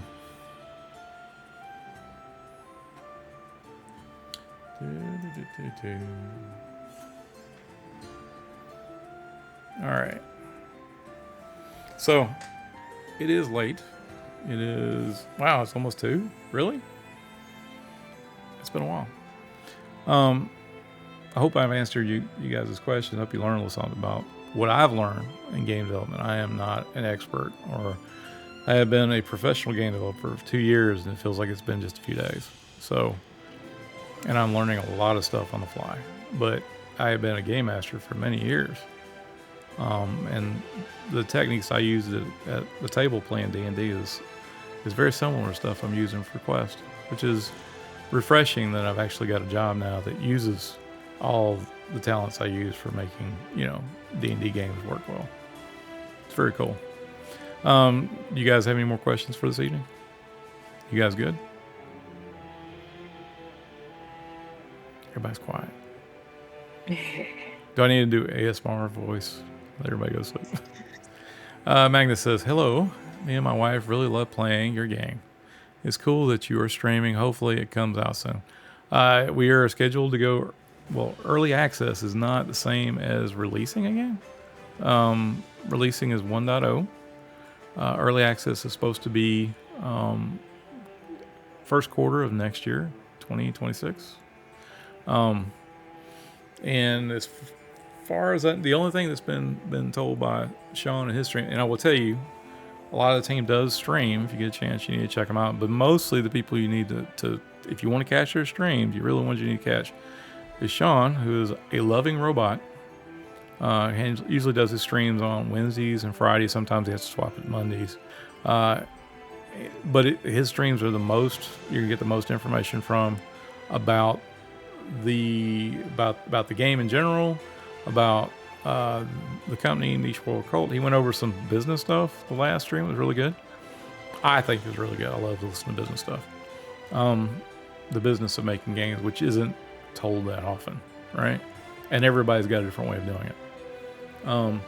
And then Nick Hotz is one of the lead designers who does abilities and spells, and he is in charge of making sure that all the characters they got their power base, and they know their role, and so a lot of times he'll work on abilities and spells and working through the database on stream. He'll go through and create a brand new line of spells for, like, I think he did for Beastmaster last time I was watching him. Really cool. I got 3 minutes before the next break. I'm gonna try to hit all this before then. And then Zucan and ZBrush are the artists that do character art, and Goblin is the one who does the concept art. And there's a couple of other guys who do on occasion stream. Chinny does environment, Pattis does environment, but they haven't been on as often. I would love to see them stream more. But if you get a chance, check those guys' streams out, learn more about the game. When the tests come out, jump in the game, try it out. We appreciate you guys playing the game and helping us test. I'm going to say goodnight to you guys. I'm going to head out. I got 2 minutes left to go. Jenny, you got anything you want to say? Good night. Oh, Chinny's on right now. That's awesome. Home it. Well, dang, I don't know how to raid. I was going to say I need to learn how to do that. I wouldn't be able to do it. You gotta do it because You'll walk me through it. We'll walk me through it later. We'll do it later. But if he's on right now, go see him. And then also AOA Androlin Online is not us, but it's another game that does MMO stuff that's sort of in a Minecraft stuff sort of style. Go check out that game. Those guys are really fantastic as well. All right. You guys have a great night. Thanks a lot for joining us on stream, and I'll catch y'all some point next week, maybe. Hopefully I get together. When I know, I'll let you know. All right, y'all take care. Night. Bye. Bye.